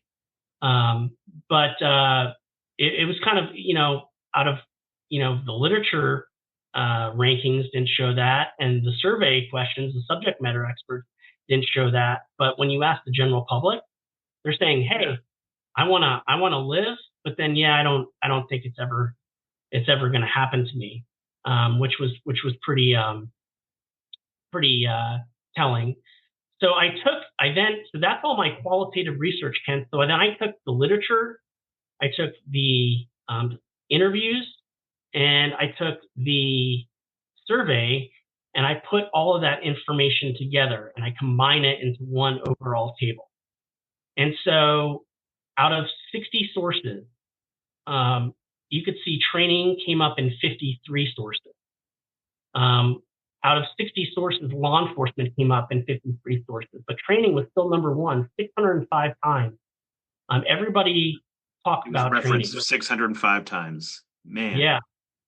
And violence is number three. These are violent incidents. And then preparedness is number four. And it goes down. I don't know if you want to hit on any of those others for the viewers that are listening. Well, I do. So we've mentioned training has been like the thing that everybody's mentioned every single time. What are they referring to? Are they talking about more law enforcement training, that we need to be trained better? Or are they talking about training for the general public? Because I don't know how we would train the general public other than, hey, guys, we have this thing. If you want to come on a Wednesday night, blah, blah, blah. Yeah. So or what exactly are we talking about? Training is actually both. So, and it fit that bill. If it had anything to do with whether it's law enforcement training, public safety training, emergency management training, or community training, it's all training. It's all public education. And so there was definitely a key theme that came up as training being the number one theme, the number one qualitative issue.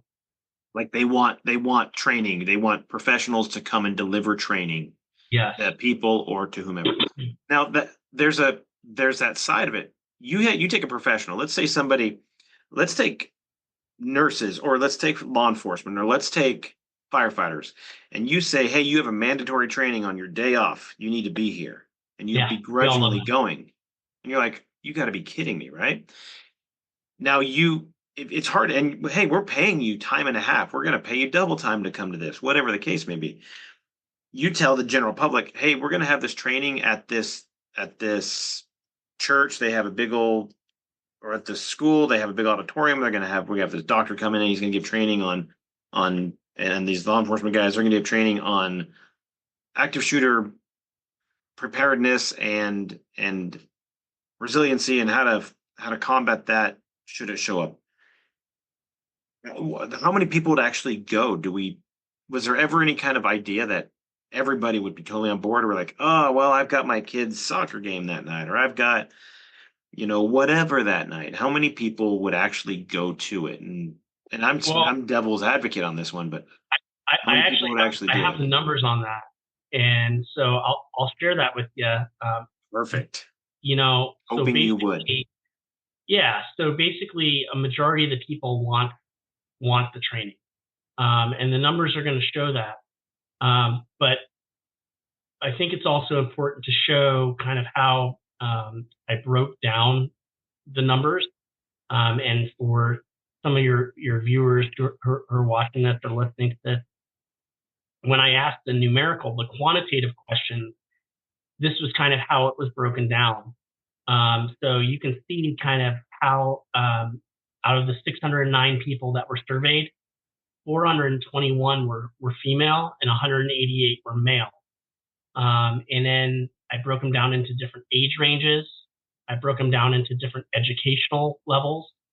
I broke them down into the specific states, Indiana, Oregon, or New York. I broke them down into geographical areas, whether they were rural, they lived in a rural area, whether they lived in a suburban area or an urban area. I broke them down into whether they had military training, and if they did have military training, if they engaged in combat operations or not. Mm-hmm. So you can see by the military, out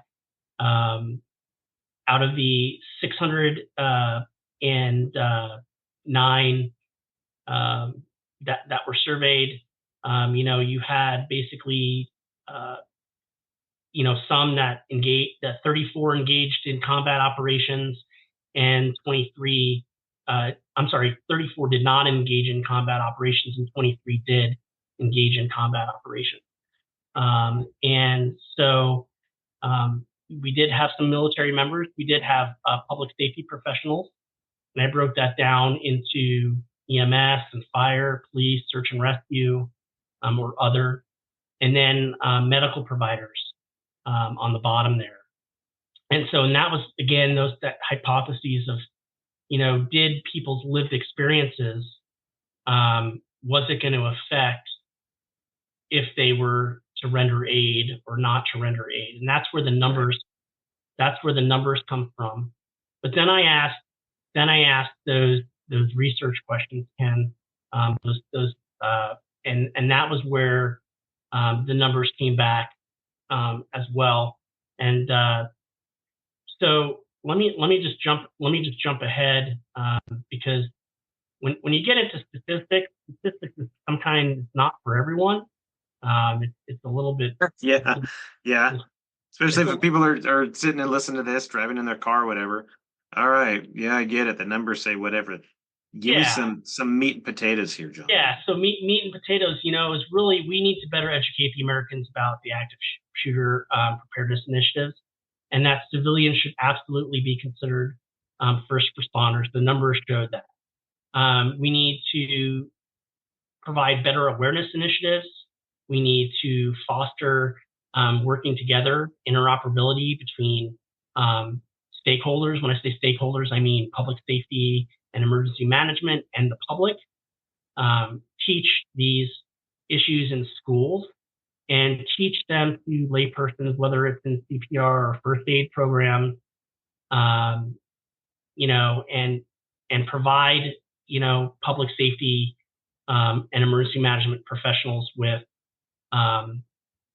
this data to be able to better train the public in their region, in their locale, because again, we're all different. So looking at the numbers, when I asked that first research question, here's the meat and potatoes, Ken. When I asked that first research question about, does the public believe an active shooter incident would be likely to occur in their presence, 55.2% of those surveyed said that they believed an active shooter incident would be likely to occur in their presence. So just a little bit over half. So that's not a major. That's that's still a good segment of the population that doesn't believe these incidents are going to happen. As far as the research question 2 went, when it went to the themes and keywords, we definitely saw that training was a big issue, and that we were definitely able to identify certain concepts that were relative to active shooter incident. For the other number, when you just asked, is the public likely to render aid? This is huge. 77% of those surveyed said that they would render aid. So when looking at 609 people from across the nation, New York, Indiana, Oregon, 77% of those individuals said yes, in some way, shape, or form, I will render aid. And that is why civilians should be considered a vital element of the active shooter paradigm and the first response paradigm. We should definitely be, we know that you have now more than 3/4 of individuals that are going to want to help save a life in one way, shape, or form. What's interesting also is that I asked in the survey if public access bleeding control kits, if stop the bleed kits, tourniquets, combat gauze for wound packing and whatnot, chest seals were available, would they use it?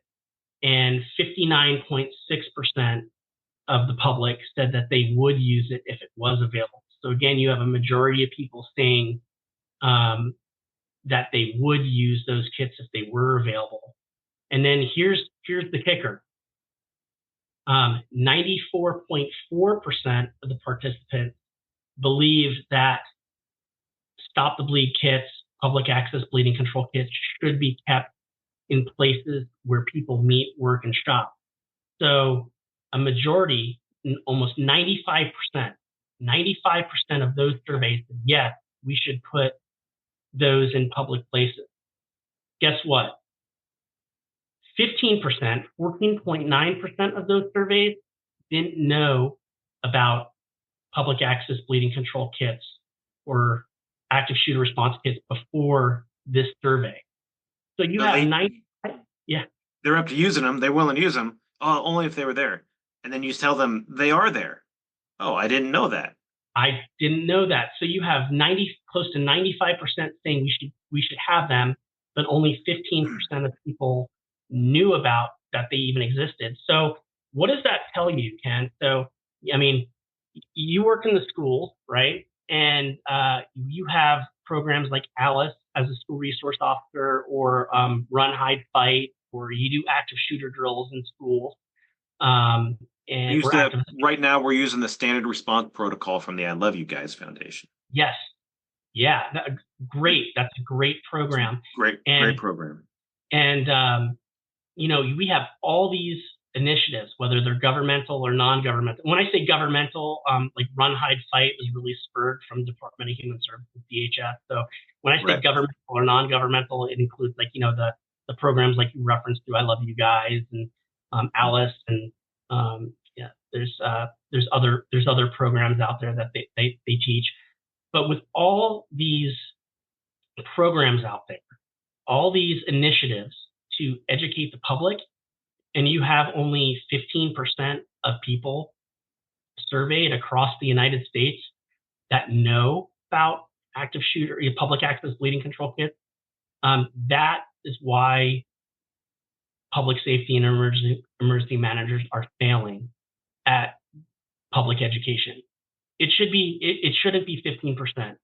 We should have a majority,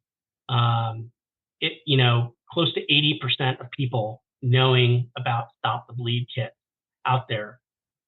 And so really that goes to show that we need to be doing a better job to bring these initiatives into our schools, to bring these initiatives into our city council chambers, to bring it into our stadiums, Right. our shopping malls. Yep. And that way they, again, going back to the AED analogy, when you see an AED on the wall, that's for, Grandpa Joe having a heart attack. Likewise, you see the tourniquet Stop the Bleed kit, the public access bleeding control kit on the wall, that's, God forbid, should you need a tourniquet to stop bleeding. And Ken, it's not all for active assailant incidents. We have plenty of incidents, where people break, pane glass window, and they have an arterial bleed, and you want to prevent somebody from bleeding out. Or just basic accidents, car crashes, and things of that nature. What if it happens in the parking lot of Walmart and there's one inside Walmart? Can you run in there and get it? Yeah, and we work, we live in Oregon, and there's a lot of other states across the United States where people are very involved in outdoor activities, whether it's mountain biking, whether it's hunting. Who thinks about carrying a tourniquet with you, or a chest seal with you when you go into the woods, or when you go on to that extracurricular. A very small percentage of the population think about that. Yeah, so this again is to get that information out there, and and then so looking at that, when I addressed my fourth research question about why would people's lived experiences influence their perception of active shooter incidents. Again, remember, my hypothesis was that being in the military or public safety or a medical provider would make them more likely to provide aid. Well, that was showed to be false. Basically, all of the demographic factors when I say demographic factors, I was again talking whether male or female, or age, or region, suburban, rural, or having that lived experience. All of those demographic factors had no influence on people's ability to render aid. They had poor predictive ability regarding an individual's ability to save a life. Again, the largest absolute correlation with respect to providing aid was military service, and then followed by medical experience. But still, there was really a poor predictive ability based on those demographic factors.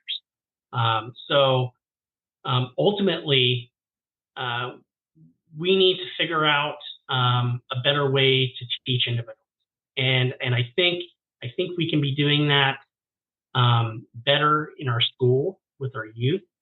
I think we can be providing that, uh, non-governmental organizations that teach CPR and first aid, rather than just teaching CPR and first aid and AED, they could be including tourniquet use into these programs. And the data supports that. Everything's based on science, right? We roll out a new program. How many times does CPR change? We go through CPR changes over the years. Yeah. Yeah. It's all based on science. Well, guess what? Now this research supports the science that we should be doing a better job of training people to stop bleeding and provide aid to others. So really, that is the whole premise of the research. Again, I didn't want to put people to sleep with all the statistics and whatnot, but that is the premise of the research. And now, hopefully, this research can be used, can be shipped back to public safety and emergency managers to better educate the public. And I think it really does fall on public safety and emergency management professionals, because we are the subject matter experts when it comes to keeping schools safe, to keeping the community safe, to providing, government responsibility is to protect its citizens and provide safety and security for its citizens. So it really should fall back on making sure we have public access bleeding control kits within our city council chambers, our stadiums, our football stadiums, the high schools. I would agree with that. And it falls back on us, but and this is for everybody listening. The law enforcement, first responders, nurses, doctors, all these guys, they can't do their job without the citizens in general. That the ones that are coming forward and are that initial first responder to, hey, yeah, this happened and I put this on there, and so I made sure that got fixed. And so then, yeah, it might get adjusted at the hospital. Let's say, I remember a call we had one time, there was a local mill and he cut his hand off or cut his arm off or whatever the case may be with one of the saws in there. And the first person there was one of his coworkers. Get there, and they tied a belt on his arm to stop the bleeding. They knew about tourniquets enough to tie a belt on there. Then when law enforcement and first responders get there, they put another tourniquet on there, and they put it on there, an actual tourniquet. By the time it gets to the guy gets to the hospital, he's not bleeding out, he's not dying, because each step made the difference. Just because that first one wasn't of the highest caliber doesn't mean there wasn't value to it. And the more that we understand that everybody has a part to play in this, the more we're going to be able to understand that we all have value. We all have value to give, and we all have value to provide. But the other side of it is that if we are providing that value and we're giving that, we need to be able to draw on somewhere that is coming from that is of value as well, not just TV shows and not just that old shoot. I remember first learning about CPR when I was a kid, watching Different Strokes and Punky Brewster, and obviously it's changed, but I can't say, oh, everything I know is from Punky Brewster, right? It's not going to work that way. It's got to be from something more. So it's got to be from professionals who are continuing to study, continuing to research, and finding out based off of science and based off of research and based off of experience that this is going to be the thing that's going to be the best right now. And we need to get this out to people. So it's kind of a give and take. We need everybody to be working, but we need everybody to be willing to accept and willing to give back and forth, and not just holding on to this information, which is awesome that you have this information, you have this study, you have this whole thing lined out and written out, but at the same time, you're giving it right now you're giving it for free. You want people to have this. You want lives to be saved. You want to see people, you know, succeeding. But without that ability to then say, hey, I do want to take this information and I do want to assimilate it and make it part of something that I know so I can then give it back and save lives. Because that you never know, that life you save might be that person that you love the most. Could be your own child, could be your own wife or your husband, your mom, your dad, your brother, whatever it may be, or it could be a total stranger. But that total stranger could go on to become the life-saving person that you needed. So you just Yeah. never know. So it's awesome that you're giving this, John, instead Oh, of thank you. I appreciate that, Ken. You know, it's as dry as statistics can be sometimes for some individuals. People always want to see the numbers, and people want to know the why behind what we're doing. Like I said, I'm that right. guy who knows the why. So having these numbers, having this study, and looking at, um, you know, the theoretical aspects, the training, and the self-efficacy, and the things behind the scenes, and then looking at the numbers really support um, the communities and the public's needs and want for having this information and getting this information out there. And then, like I talked about, you know, you can have all the fancy degrees in the world, but and you can do research and you can read research and you can interpret research, but then it's actually the utility and the application of taking this information and putting it out there in the public, and having the subject matter experts like um, uh, you know, fire, EMS, law enforcement, medical providers, and hospital, to, to teach this to the public and to help share their knowledge and their lived experiences with others, and to really just, you know, like, again, save a life or make society safe, for everyone. And so there's a special place in my heart for, like I said, providing service and giving back to society and the community.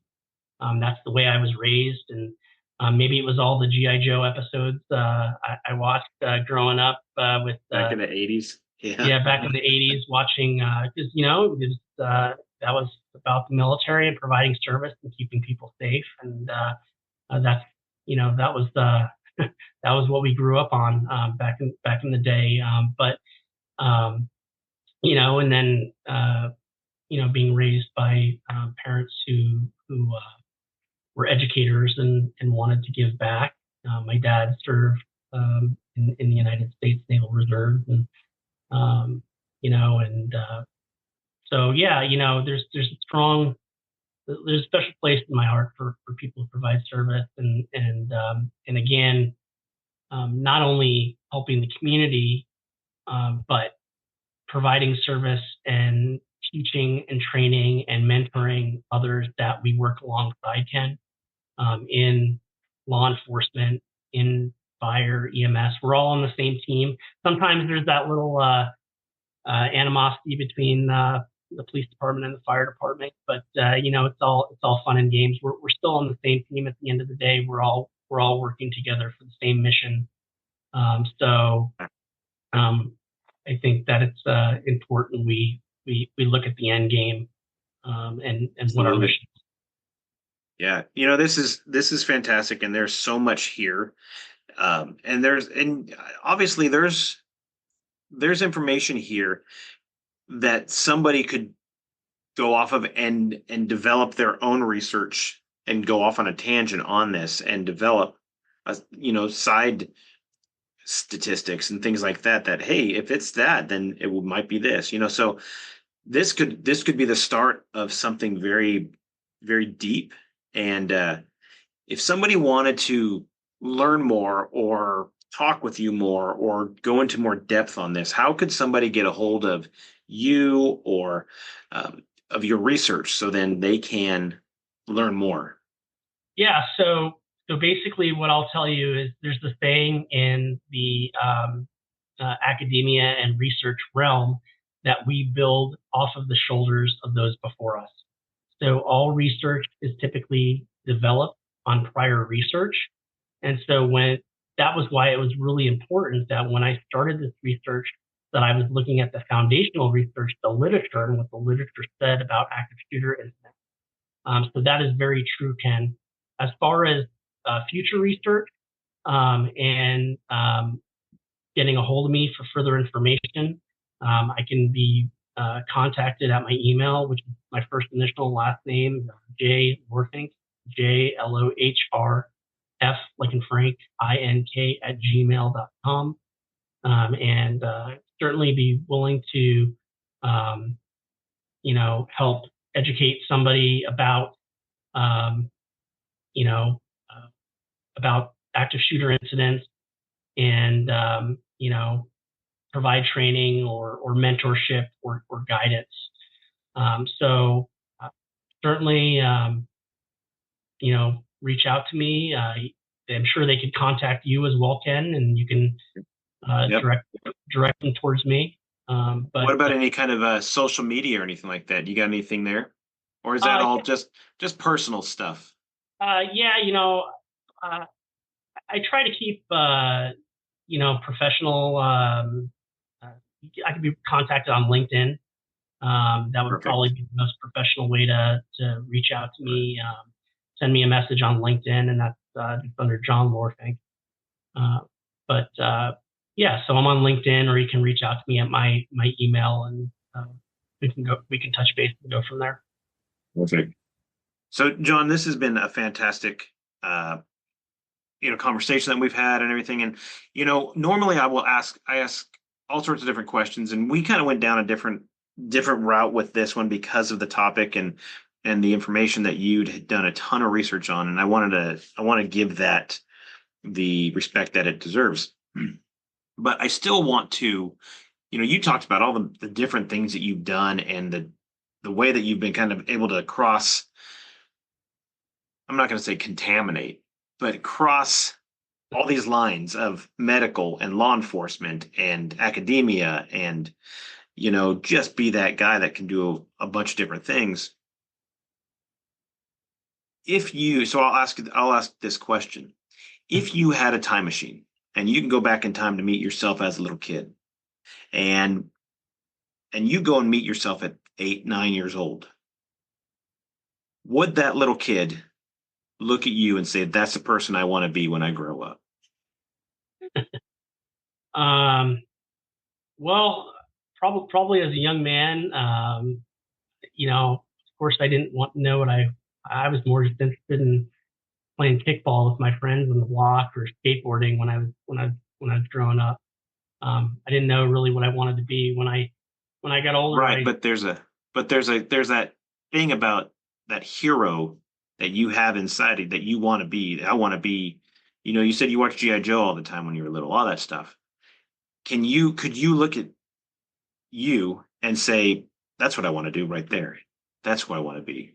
Because there's a time when you get serious and you think about, I want to be Snake Eyes. I want to be Duke, whatever, right?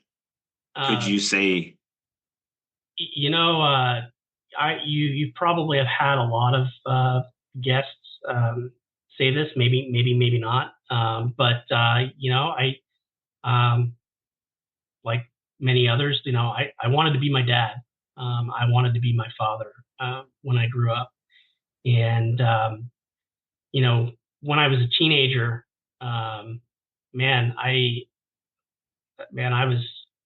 was not focused. I was, I guess, probably like every other teen. Now having teenagers, having had teenagers myself, man, I was a little rebel, and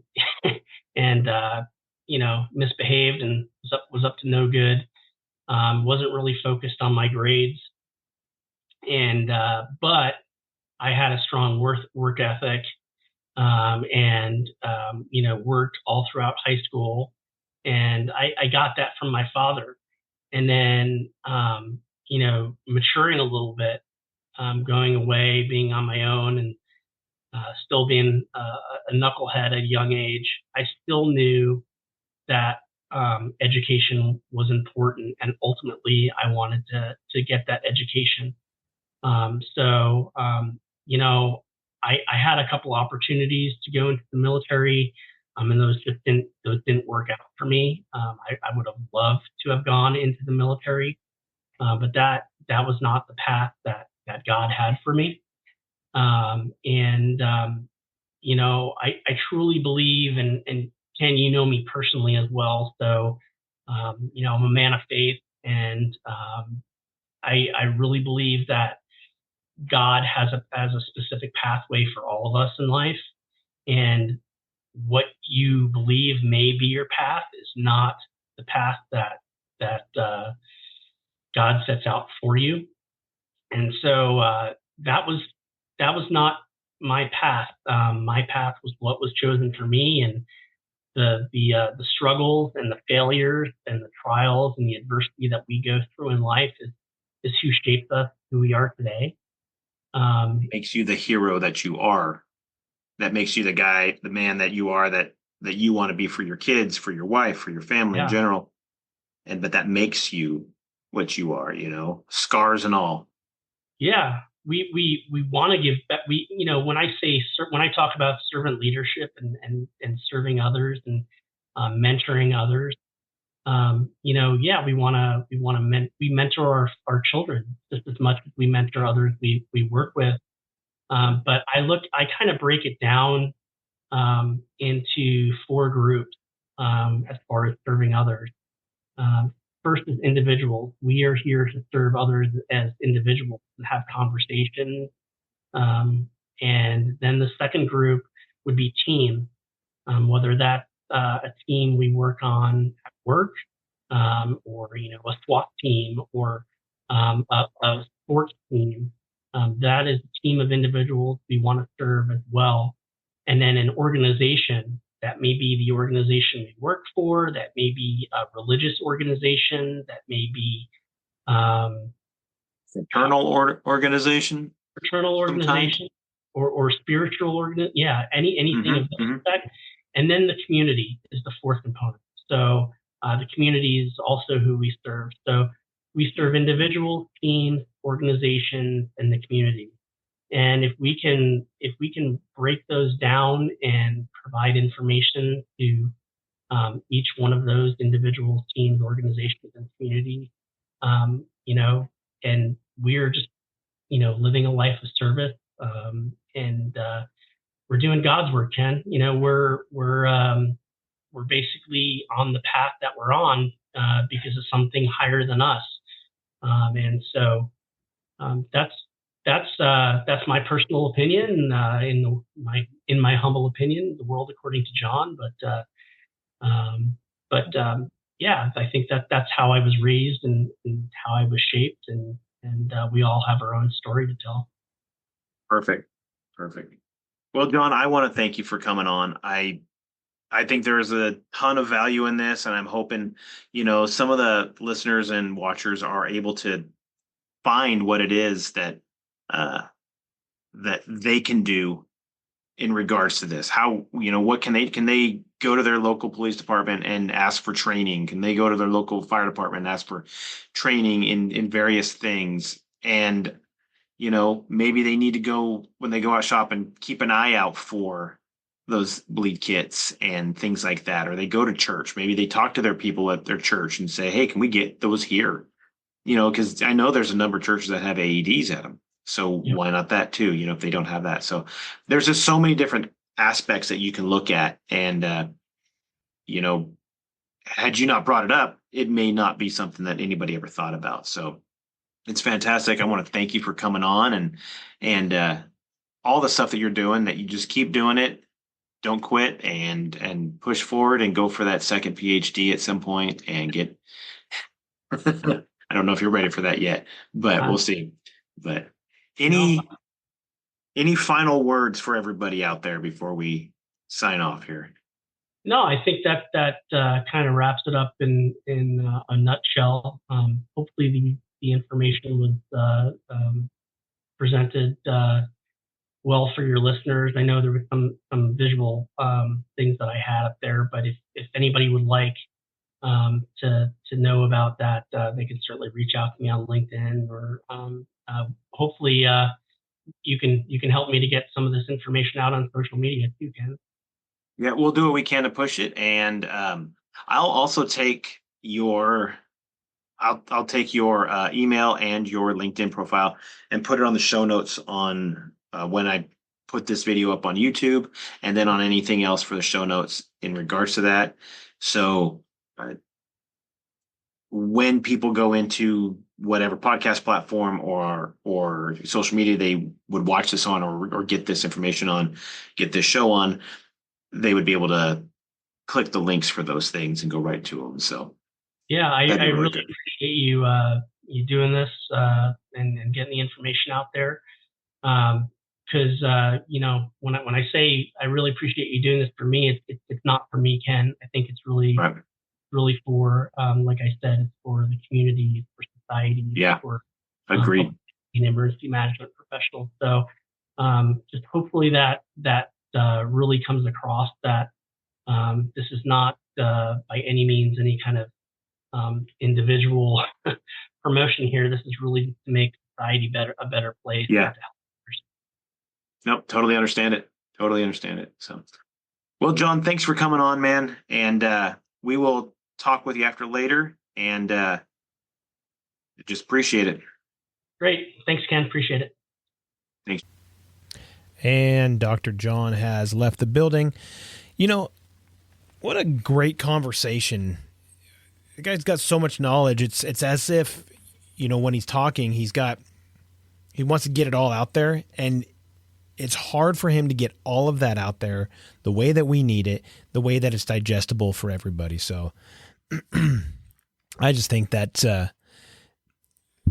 super cool what he's doing, what he did to actually look up that information and try to find a way to help people determine what they need to do to get through a major crisis like that. If we ever find ourselves in one, you know, God forbid, but you never know. You never know with today's things that are happening today. So, you know, if you want to get a hold of him, check out the show notes. They'll be there. If you want to get a hold of us here at the What's Hero podcast, you can check us out on Facebook, and I'm on LinkedIn, Instagram. We're on YouTube. We're on all those guys. So go ahead and check out each one of those. You can also check us out at the What's a Hero podcast.buzzsprout.com, and you'll find every one of our prior episodes on there, plus links to your favorite podcast platform, which will then be able to help you subscribe. And if you subscribe, it helps us. If you subscribe, also leave a comment about that. And it helps me because I'd love to interact with you guys. Helps us to know what it is you guys would be interested in hearing and what we could bring you and the type of people that I can reach out to speak on these awesome topics that they are the subject matter experts of. So check us out on our website. You can also find me at kenfrownfelter.com, which is basically a link to if you are running any kind of event or conference or things like that, you need a guest speaker. I would be happy and elated to, in fact, come and speak at your event. Just get a hold of me down there and we can work out the details as we go. You know, with that being said, as we go through these, you know, this life that we're going through, adversity is going to come our way. It's going to rear its ugly head. And I don't care who you are, it will find us. It will reveal itself to us. And the best thing you can do is to keep your head on straight, look for options to help other people around you. If you are of the mindset or the skill set to stop that threat, be that person. If you are of the mindset to help stop that bleeding of a victim, be that person. Whatever the case is, be the person that you have the skill set of to move forward and save lives, stop people getting hurt. There are options out there. And if you don't have a skill in that regard, think about going out and getting one. What do you need to do to go out and get that skill? Are you halfway through your degree to become a nurse? Are you wanting to become a police officer or a firefighter or paramedic? Do you not know anything about that? Whatever it takes, you got to have something. And I'm not saying if you're none of those things, you can still have a mindset to keeping yourself and your family and those people around you safe. You have the opportunity. We have a Second Amendment for a reason. We have the ability to keep and bear arms, not to fight and hurt one another, but to protect each other and to protect our way of life. And with that being said, I do want to thank our firefighters, paramedics, police officers, first responders of all types, our nurses, our doctors, our veterans, you guys that step out of your comfort zone and go out there and save lives. Keep our way of life the way that it is. And those of you that are being aware of your surroundings, thank you. Thank you. So until next time, and for Dr. John Lohrfink, I have been Ken Frownfelter. This has been the What's a Hero podcast. We are clear.